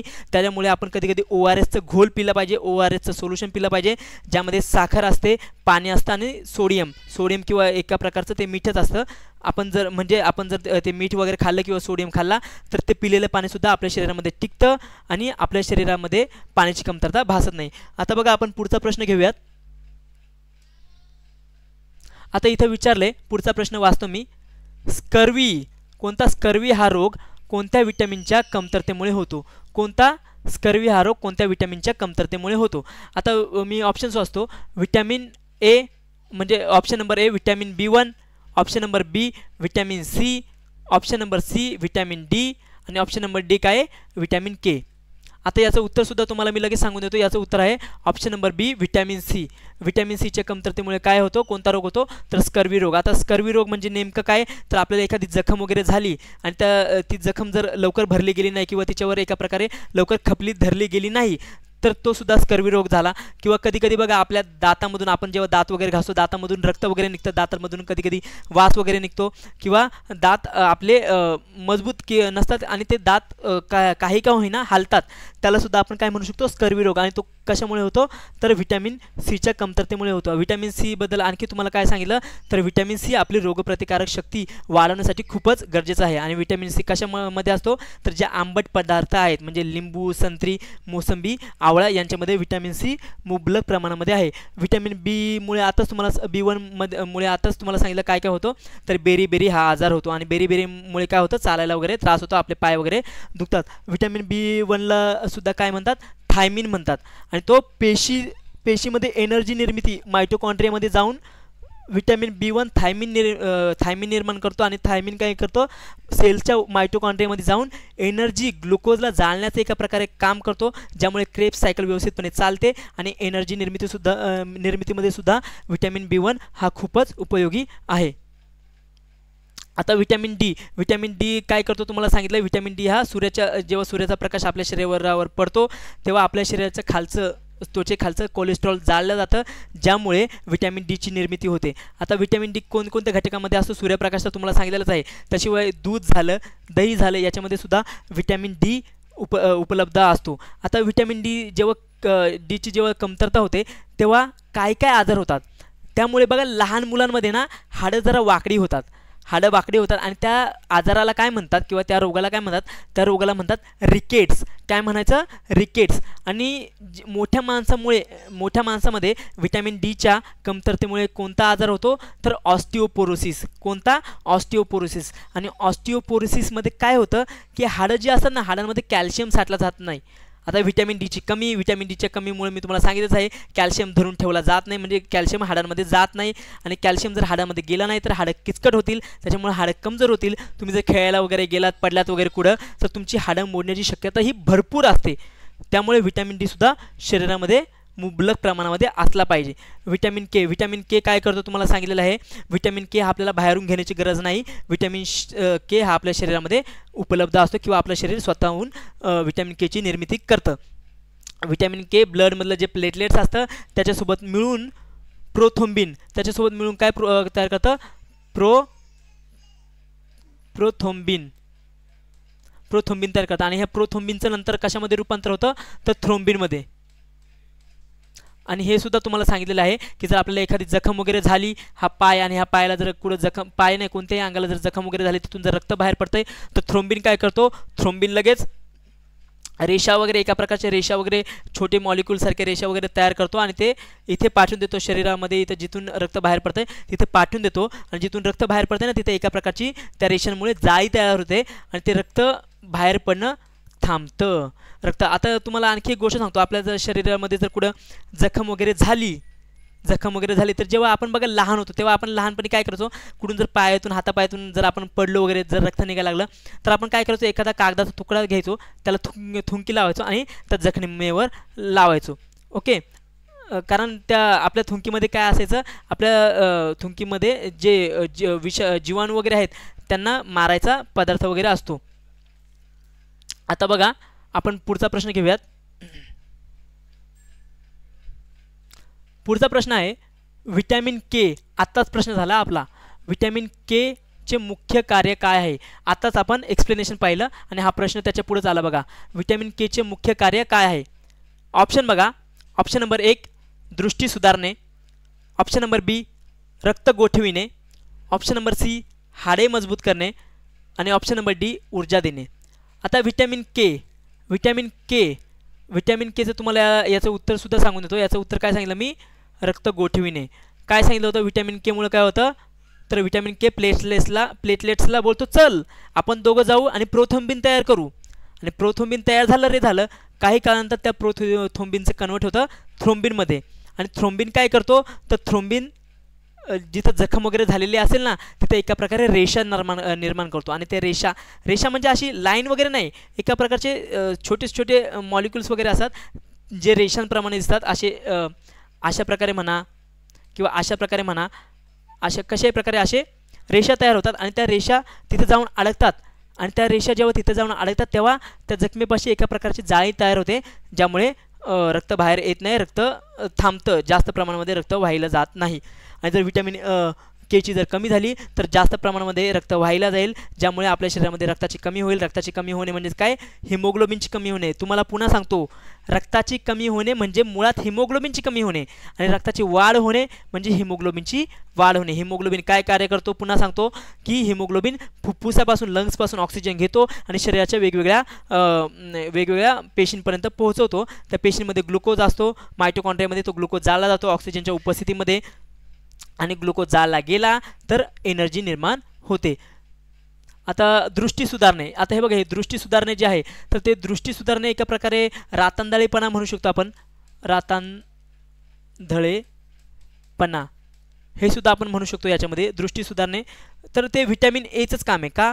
कारण रातांधळेपणा हा का होतो म्हणजे रात्रीचं किंवा अंधुक प्रकाशामध्ये कमी दिसणे हा आजार सुद्धा म्हणू शकतो आपण. हा का होतो? तर व्हिटॅमिन एच्या कमीमुळे होतो. आणि जर व्हिटॅमिन ए जर मुबलक प्रमाणामध्ये असेल तर आपल्या डोळ्यांमध्ये रोडोप्सिन नावाचा एका प्रकारचा पदार्थ तयार होतो. आणि तो रोडोप्सिन काय करतो की आपल्याला कमी प्रकाशामध्ये म्हणा किंवा अंधुक प्रकाशामध्ये किंवा रात्रीचं दिसणं चांगलं करतो. म्हणजे आपल्याला दिसतं व्यवस्थितपणे की इथं हा व्यक्ती उभा आहे, इथं हे घर आहे, इथं ही गोष्ट आहे, हे चांगल्या प्रकारे दिसतं. आणि जर व्हिटॅमिन एची जर कमी झाली तर रोडोप्सिन चांगला सिक्रेट होणार नाही. सिक्रेट झाला नाही तर आपल्याला कमी प्रकाशामध्ये किंवा अंधुक प्रकाशामध्ये व्यवस्थितपणे काही दिसणार नाही. हे झालं दृष्टी सुधारण्याचं.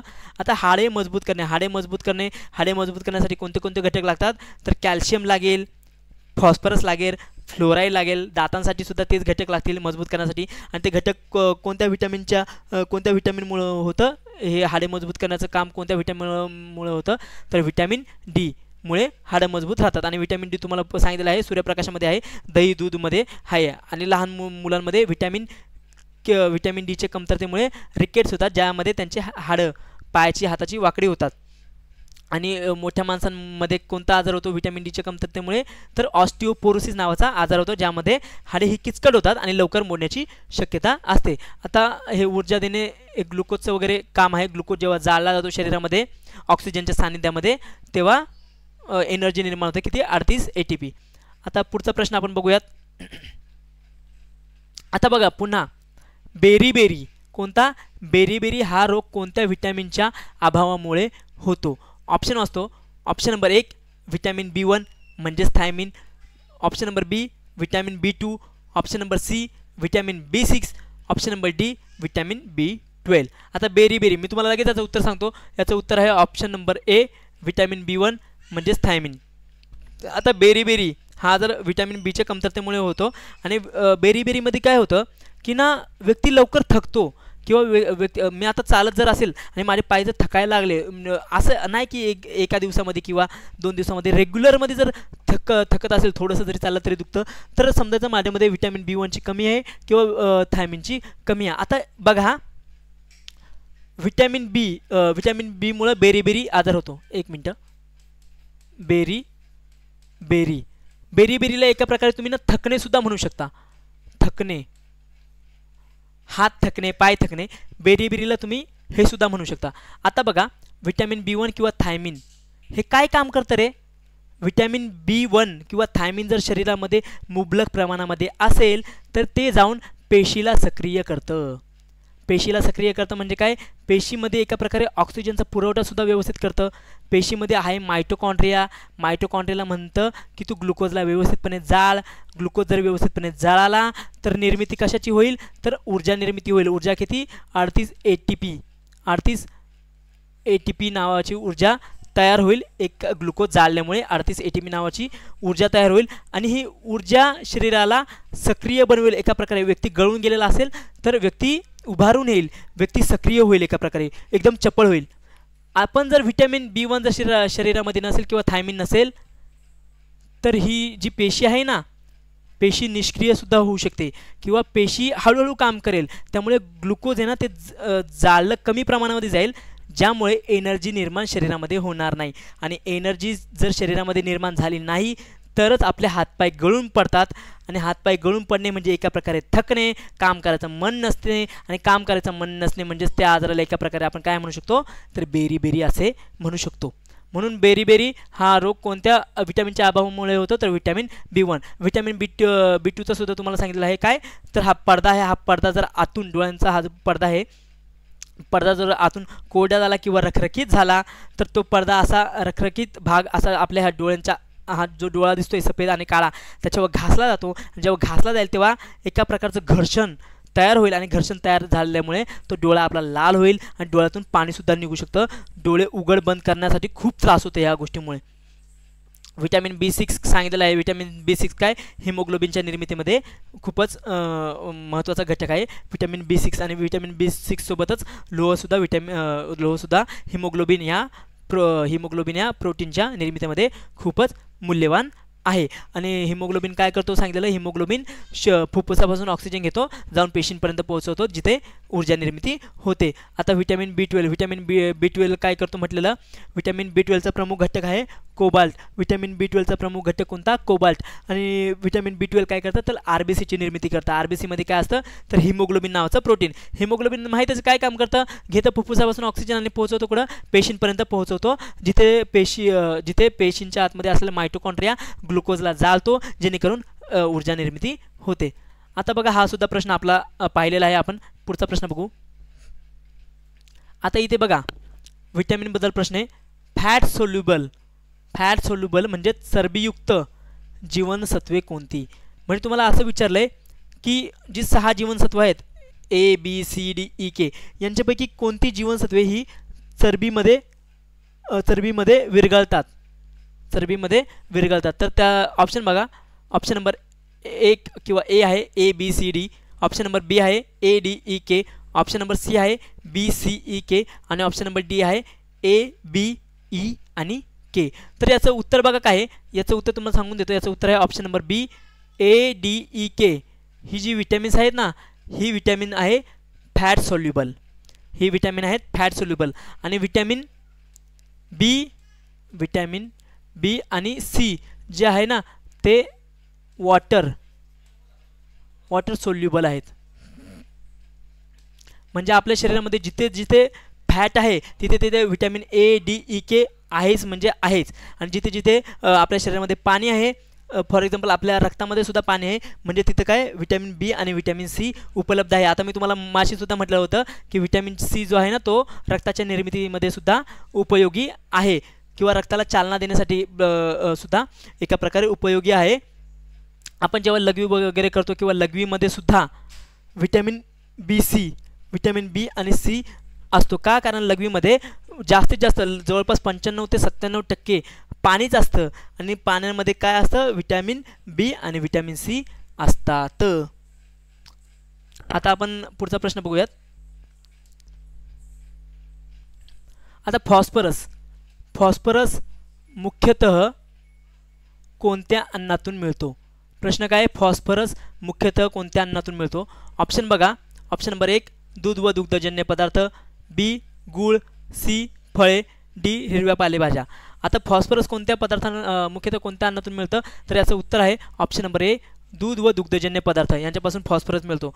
फॉस्फरस का महत्त्वाचा आहे रे, कारण फॉस्फरस महत्त्वाचा आहे कॅल्शियम सारखाच हाडांसाठी काय काय लागतं, कॅल्शियम, फॉस्फरस, फ्लोराईड. दातासाठी सुद्धा दातांची जी एनॅमल नावाची परत आहे, सेफ्टी परत एका प्रकारे म्हणू शकतो आपण, ती सुद्धा कॅल्शियम, फ्लोराईड आणि फॉस्फरसपासून मिळालेले असते. आणि ह्या सगळ्या गोष्टी शरीरामध्ये साठवण्यासाठी व्हिटॅमिन डीची खूप गरज आहे. व्हिटॅमिन डीची सुद्धा म्हणू शकता किंवा पॅराथायरॉइड नावाची जी ग्रंथी आहे थायरॉइड ग्रंथीच्या बाजूला किंवा आजूबाजूला जी पॅराथायरॉइड नावाची ग्रंथी आहे ती सुद्धा कॅल्शियमची साठवणूक करते. आता गुळामध्ये काय असतं रे? गुळामध्ये लोह असतं. आणि लोहाचं काम काय? तर लोह काय काम करतं? लोह काम करतं हिमोग्लोबिनच्या निर्मितीमध्ये. आणि तुम्हाला हे पण सांगितलेलं आहे की ज्या महिलांनी बाळाला जन्म दिला आहे त्यांच्यासाठी लोह खूप उपयोगी आहे. लोहयुक्त पदार्थ खाणं त्यांच्यासाठी खूपच चांगलं आहे. फळांमध्ये काय असतं रे? फळांमध्ये एक प्रकार असतो, फळांमध्ये फ्रुक्टोज असतो. फळे गोड असतात ना, फळामध्ये फ्रुक्टोज. आता इथे एक तुम्हाला गोष्ट सांगतो मी, ज्या व्यक्तीला डायबिटीज असतो ना, डायबिटीज, त्या व्यक्तीला प्रॉब्लेम कशापासून असतो? त्या व्यक्तीला प्रॉब्लेम असतो ग्लुकोजपासून. ग्लुकोज म्हणजे एका प्रकारे गोड वस्तू. गोड म्हणजे एखाद्या हे बघा जे कार्बोहायड्रेट झालं ना त्याला एका प्रकारे शर्करा म्हणजे गोडवा सुद्धा म्हणत होते. आणि कार्बोहायड्रेटचा बेसिक युनिट काय? तर ग्लुकोज. म्हणून ग्लुकोजला सुद्धा एका प्रकारे शर्कराच म्हणतात, एका प्रकारे साखरच म्हणतात. म्हणून जर एखाद्या व्यक्तीला जर डायबिटीज असेल तर तो व्यक्ती काय म्हणतो? मला शुगर आहे. म्हणजेच त्या व्यक्तीला ग्लुकोजचा प्रॉब्लेम आहे. ग्लुकोज जर जास्त त्या व्यक्तीच्या शरीरामध्ये झाला तर त्या व्यक्तीची डेथसुद्धा होऊ शकते. जर त्या व्यक्तीला मधुमेह किंवा डायबिटीज असेल तर त्या व्यक्तीला ग्लुकोजपासून प्रॉब्लेम आहे. पण जे फळं आहेत ना, फळांमध्ये काय रे? फ्रुक्टोज. फळं खायला गोड लागतात का नाही? सफरचंद म्हणा किंवा आंबा म्हणा, वेगवेगळी फळं म्हणा, खाण्यासाठी गोड असतात. मग असं असू शकतं का की बाबा जे डायबिटीजचे पेशंट आहेत त्यांना फळेसुद्धा नको द्यायला कारण ते गोड असतात? तर नाही, हे चुकीचं आहे. डायबिटीजच्या पेशंटला प्रॉब्लेम ग्लुकोजपासून आहे, फ्रुक्टोजपासून नाही. फळांमध्ये काय असतं? फ्रुक्टोज. त्यामुळे डायबिटीजचे पेशंट फळे वगैरे खाऊ शकतात. आता जे मध वगैरे आहे, मधमध्ये सुद्धा फ्रुक्टोजच असतो. म्हणून डायबिटीजच्या पेशंटने जर मध वगैरे जरी खाल्लं पिलं वगैरे तरी त्यांना काही फरक पडत नाही. आता डायबिटीजवर आलोच आहोत तर हे बघा, जो डायबिटीज आहे ना, डायबिटीजला एक नाव आहे, मधुमेहाला एक नाव आहे. त्याचं नाव काय आहे? Diabetes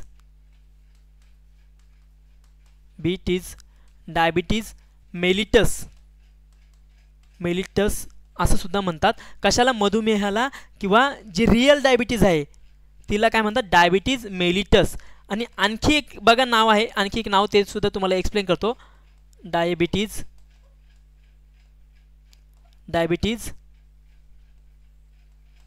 insipidus.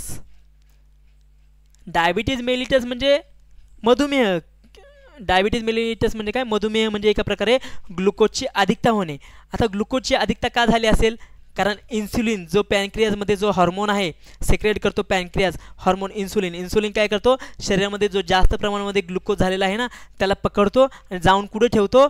तर यकृतामध्ये ठेवतो किंवा मांसपेशींमध्ये ठेवतो जो जास्त प्रमाणामध्ये ग्लुकोज झालेला असतो. पण ज्या व्यक्तींमध्ये इन्सुलिन जास्त प्रमाणामध्ये स्त्रावित होत नाही त्या व्यक्तींमध्ये ग्लुकोज बाहेरच फिरत राहतो.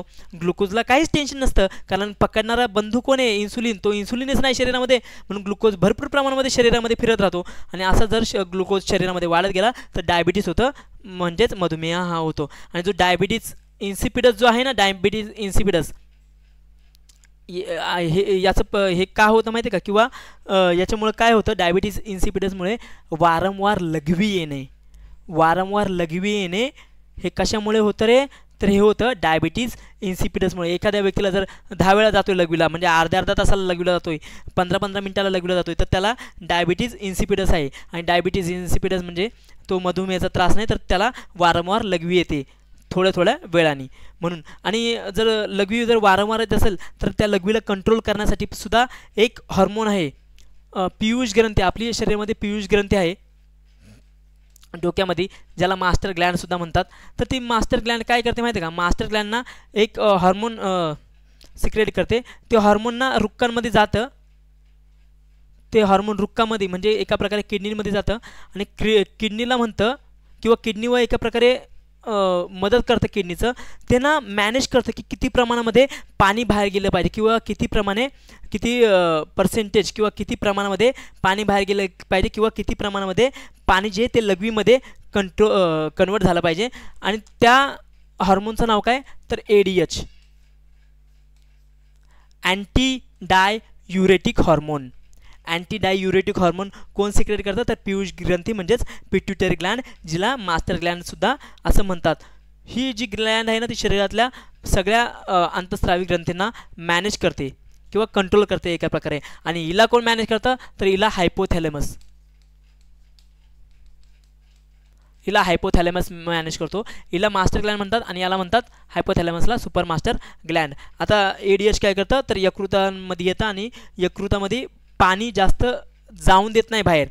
आपल्याला उन्हाळ्यामध्ये भरपूर प्रमाणामध्ये पाण्याची गरज असते आणि मग उन्हाळ्यामध्येच पीयूष ग्रंथी भरपूर प्रमाणामध्ये ADH सिक्रेट करतं आणि भरपूर प्रमाणामध्ये ADH सिक्रेट झालं तर ADH येतं इथं आपल्या किडनीमध्ये आणि किडनीमधून कमी प्रमाणामध्येच लघवी तयार करतात. जास्तीत जास्त पाणी शरीरामध्ये रिटर्न पाठवतं. जास्तीत जास्त पाणी काय करतं शरीरामध्ये रिटर्न पाठवतं, ज्यामुळे उन्हाळ्यामध्ये आपल्या शरीरामध्ये पाण्याची कमतरता भासत नाही. आता हिवाळ्यामध्ये पीयूष ग्रंथी ADH कमी प्रमाणामध्ये सिक्रेट करेल, कारण हिवाळ्यामध्ये आपल्याला पाण्याची गरज भासते पण जास्त प्रमाणामध्ये भासत नाही. म्हणून हिवाळ्यामध्ये ADH आपल्या किडनीमध्ये जात नाही किंवा कमी प्रमाणामध्ये जातो आणि जास्तीत जास्त प्रमाणामध्ये लघवी तयार होते आणि लघवी युरिन तयार होतं आणि आपण लघवी करतो. हिरव्या पालेभाज्यामध्ये लोहसुद्धा भेटतात आणि वेगवेगळे पदार्थसुद्धा भेटतात. आता बघा पुढील प्रश्न, व्हिटॅमिन डीची कमतरता झाल्यास मुलांमध्ये कोणता आजार होतो? मी आता उत्तर आहे का ऑप्शन आहे का? Option number 1 pellagra, option number B rickets, option number C scurvy, option number D beriberi. आता याचं उत्तरसुद्धा तुम्हाला सांगतो. व्हिटॅमिन डीच्या कमतरतेमुळे मुलांमध्ये म्हणजे एका प्रकारे लहान मुलांमध्ये कोणता आजार होतो तर रिकेट्स. आणि रिकेट्समध्ये काय होतं तर लहान मुलांची हाताची किंवा पायाची जी हाडं असतात ना ते वाकडे होतात. आणि व्हिटॅमिन डीच्या कमतरतेमुळे मोठ्या लोकांमध्ये कोणता आजार होतो तर तो होतो ऑस्टिओपोरोसिस, ज्याच्यामध्ये जी हाडं जी असतात ना ती कमजोर होतात, एक प्रकारे किचकट होतात. म्हणून जर तुम्ही जखम वगैरे झाली किंवा पडलात वगैरे कुठे ना तर हाडं लवकर मोडण्याची शक्यता असते. पेलाग्रा काय होतो तर पेलाग्रा व्हिटॅमिन B3च्या कमीमुळे पेलाग्रा हा आजार होतो. आणि पेलाग्रामध्ये भरपूर प्रमाणामध्ये जुलाब होतात आणि भरपूर प्रमाणामध्ये जुलाब झाल्यामुळे भरपूर प्रमाणामध्ये पाणी शरीराच्या बाहेर सोडलं जातं. आणि जर पाणी भरपूर प्रमाणामध्ये शरीराच्या बाहेर सोडलं तरीसुद्धा व्यक्तीला कमजोरी येते. आणि ती कमजोरी भरून टाकण्यासाठी आपण काय पितो तर ORS पिलं पाहिजे, ओरल रिहायड्रेशन सोल्युशन. ORSमध्ये काय सांगितलेलं मीठ, पाणी आणि साखर ग्लुकोजचं काम करते. म्हणून ऑक्सिजनच्या सानिध्यामध्ये तो ग्लुकोज जाळला जाईल, एनर्जी निर्माण होईल. पाणी शरीरामध्ये पेलाग्रामुळे जुलाब झाल्यामुळे पाणी शरीरामध्ये पाहिजे म्हणून आपण पाणी पितो. आणि त्याच्यामध्ये सॉल्ट वगैरे असतं, जे की सोडियम वगैरे असतं, सॉल्ट मीठ वगैरे, ज्याच्यामुळे ते पाणी धरून ठेवलं जातं.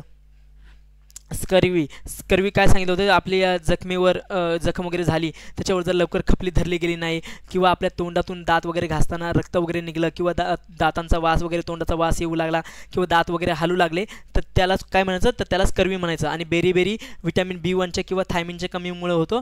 आणि बेरीबेरी म्हणजे काय एका प्रकारे शरीराला थकवा जाणवतो किंवा हातपाय दुखतात, जे त्या हातपायांपासून जास्त काम करवत नाही. पुढील प्रश्न बघूयात. आता बघा खालीलपैकी कोणते जीवनसत्व उष्णतेला किंवा म्हणजेच हीटला संवेदनशील आहे? ओके, आता ऑप्शन बघा. Option number 1 vitamin A B, option number B vitamin B1, option number C vitamin D आणि ऑप्शन नंबर D काय आहे व्हिटॅमिन K. तर याचं उत्तरसुद्धा तुम्हाला सांगतो. याचं उत्तर काय आहे option number B vitamin B1. आता व्हिटॅमिन B1ला काय म्हणतात मी म्हटलेलं थायमिन, आणि याच्यामुळे कोणता बेरीबेरी हा आजार होतो.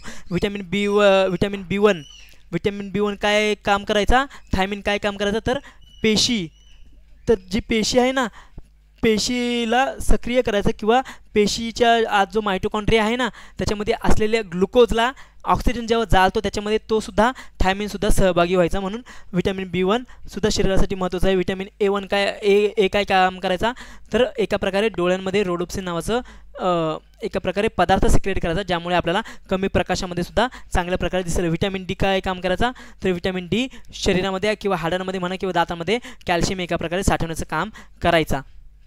व्हिटॅमिन के एका प्रकारे रक्त गोठवण्याचं काम करत होता. आता पुढचा प्रश्न बघा. मॅरास्मस व क्वॉशिओर्कर हे कोणत्या पोषक तत्वाच्या अभावामुळे होतात? ऑप्शन असतो A जीवनसत्वे म्हणजेच व्हिटॅमिन्स, ऑप्शन नंबर बी प्रथिने प्रोटीन, सी कार्बोहायड्रेट, डी खनिजे. आता याचं प्रश्न बघा काय, मॅरास्मस किंवा क्वार्शिओर्क हे कोणत्या पोषक तत्वाच्या अभावामुळे होतात.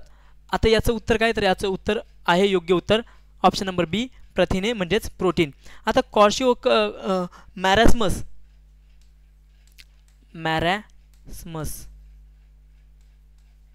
आणि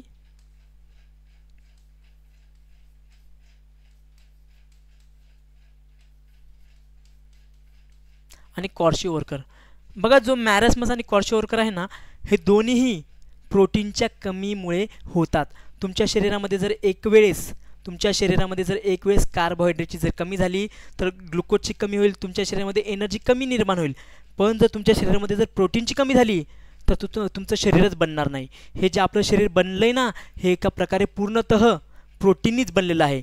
म्हणजे आपली ही जी स्किन आहे, जी हाडं आहेत, ही सगळी केस वगैरे आहेत, जी नखं वगैरे आहेत ना, हे एका प्रकारे प्रोटीननीच बनलेले आहे. म्हणून जर तुमच्या शरीरामध्ये जर प्रोटीनची कमी झाली तर तुम्हाला हे आजार होतील, आपलं शरीर व्यवस्थितपणे बनणार नाही. हे साधारणतः ना 3 ते 4 वर्षांच्या मुलांमध्येच होतं.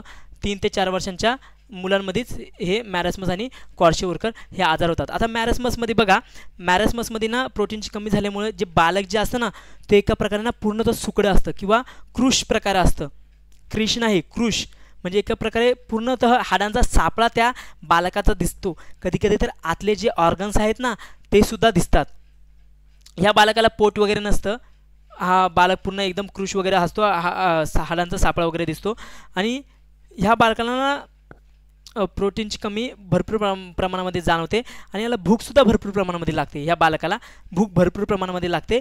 आणि जर लहानपणापासून जर बालकांना व्यवस्थितपणे पोषण वगैरे मिळालं नाही तर त्यांच्यामध्ये हे आजार वगैरे उद्भवतात. कोणता, मॅरास्मस आणि क्वार्शिओर्कर. पण इथे बघा, मॅरास्मसमध्ये जे बालक असतं ना ते कृश असतं, पण क्वार्शिओर्करमध्ये जे बालक असतं ना, हाडांचा सापळा तर असतोच त्याच्यामध्ये, पण त्याचं पोट आहे ना, त्या बालकाचं जे पोट आहे ना ते थोडंसं ना बाहेर वगैरे आलेलं असतं. म्हणजे हाडांचा सापळा दिसतो पण पोट फक्त असं पुढं फुगलेलं वगैरे दिसतं. त्याचे कधी कधी ना हातपायसुद्धा सुचतात. कशामध्ये, क्वार्शिओर्करमध्ये. हे सुद्धा प्रोटीनच्या कमीमुळे होतं आणि हे सुद्धा प्रोटीनच्या कमीमुळे होतं. म्हणून लहान मुलांना तर सुरुवातीचे 6 महिने आईच्या दुधावर राहू द्या आणि जर 6 महिने झाल्यानंतर त्यांना भरपूर खाण्यापिण्यासाठी योग्य पदार्थ द्या. फक्त जास्त पोट भरून खायला देऊ नका, नाहीतर खायला देण्यासाठी तर तुम्ही काही पण देऊ शकता, पण पोषक तत्वे म्हणजे त्यांना कार्बोहायड्रेटसुद्धा मिळाले पाहिजेत, फॅटसुद्धा काही प्रमाणामध्ये मिळाले पाहिजे आणि प्रोटीनसुद्धा भरपूर प्रमाणामध्ये मिळालं पाहिजे, कारण प्रोटीनमुळेच त्यांचं शरीर एका प्रकारे तयार होईल. आता बघा, इथं आपण MCQ पाहिलेले आहेत, आपलं चॅप्टर वगैरे ते MCQ पूर्ण झालेले आहेत. आता इथे बघा, आमचा ॲप आहे स्टडी स्पेस मराठी नावाचा, त्याच्यावर तुम्हाला ह्या ई-बुक वगैरे भेटून जाईल. स्टाफ नर्ससाठी वगैरे बघा, इथे तुम्हाला ह्या आमच्या याच्यावर ॲपवर याच्या रिलेटेड व्हिडिओसुद्धा भेटतील आणि PDF-सुद्धा तिथे अवेलेबल आहे. तुम्ही जाऊन घेऊ शकता ते ॲप घेऊन. परत JNMचे सुद्धा ई-बुक वगैरे आहे आमच्याकडे. प्राईस काय 299. परत बघा, प्रसाविका ANM प्राईस काय 199. MPW बहुउद्देशीय आरोग्य कर्मचारी प्राईस काय आहे 199. नगर परिषद महानगरपालिका RRB तांत्रिक बॅच ही काय 6 महिन्यासाठी फीस काय, व्हॅलिडिटी 6 महिने आहे आणि फीस काय 777. तर मग चला, मग आता हे संपलेलं आहे. आणि हां, हो जो स्टडी स्पेस मराठी ॲप आहे त्याची लिंक आमच्या डिस्क्रिप्शन बॉक्समध्ये आहे. तुम्ही तिथे जाऊन तो ॲप वगैरे इन्स्टॉल किंवा डाउनलोड करू शकता आणि ह्या आमच्या बॅचेस तिथे उपलब्ध आहेत. तुम्ही एकदा ॲपवर गेल्यावर तुम्हाला सगळं काही कळेल. तुम्ही तिथून ह्या आमच्या बॅचेस परचेस करू शकतात. आणि आता जो व्हिडिओ वगैरे किंवा जे MCQ वगैरे घेतले त्याच्यावर जर तुम्हाला काही डाऊट असेल तर तुम्ही कमेंट्स बॉक्समध्ये कमेंट्स करू शकतात. आणि एखाद्याला जर वाटलं की हा मुद्दा किंवा हा टॉपिक घेतला पाहिजे तर तुम्ही सुद्धा कमेंट बॉक्समध्ये कमेंट करा. आम्ही तो टॉपिक नक्की घेऊ जर तो आमच्या सिलेबसशी रिलेटेड असेल तर. चला मग आता आपण इथं थांबूयात. धन्यवाद मला ऐकल्याबद्दल. तर मग भेटूया आता पुढच्या व्हिडिओमध्ये. धन्यवाद.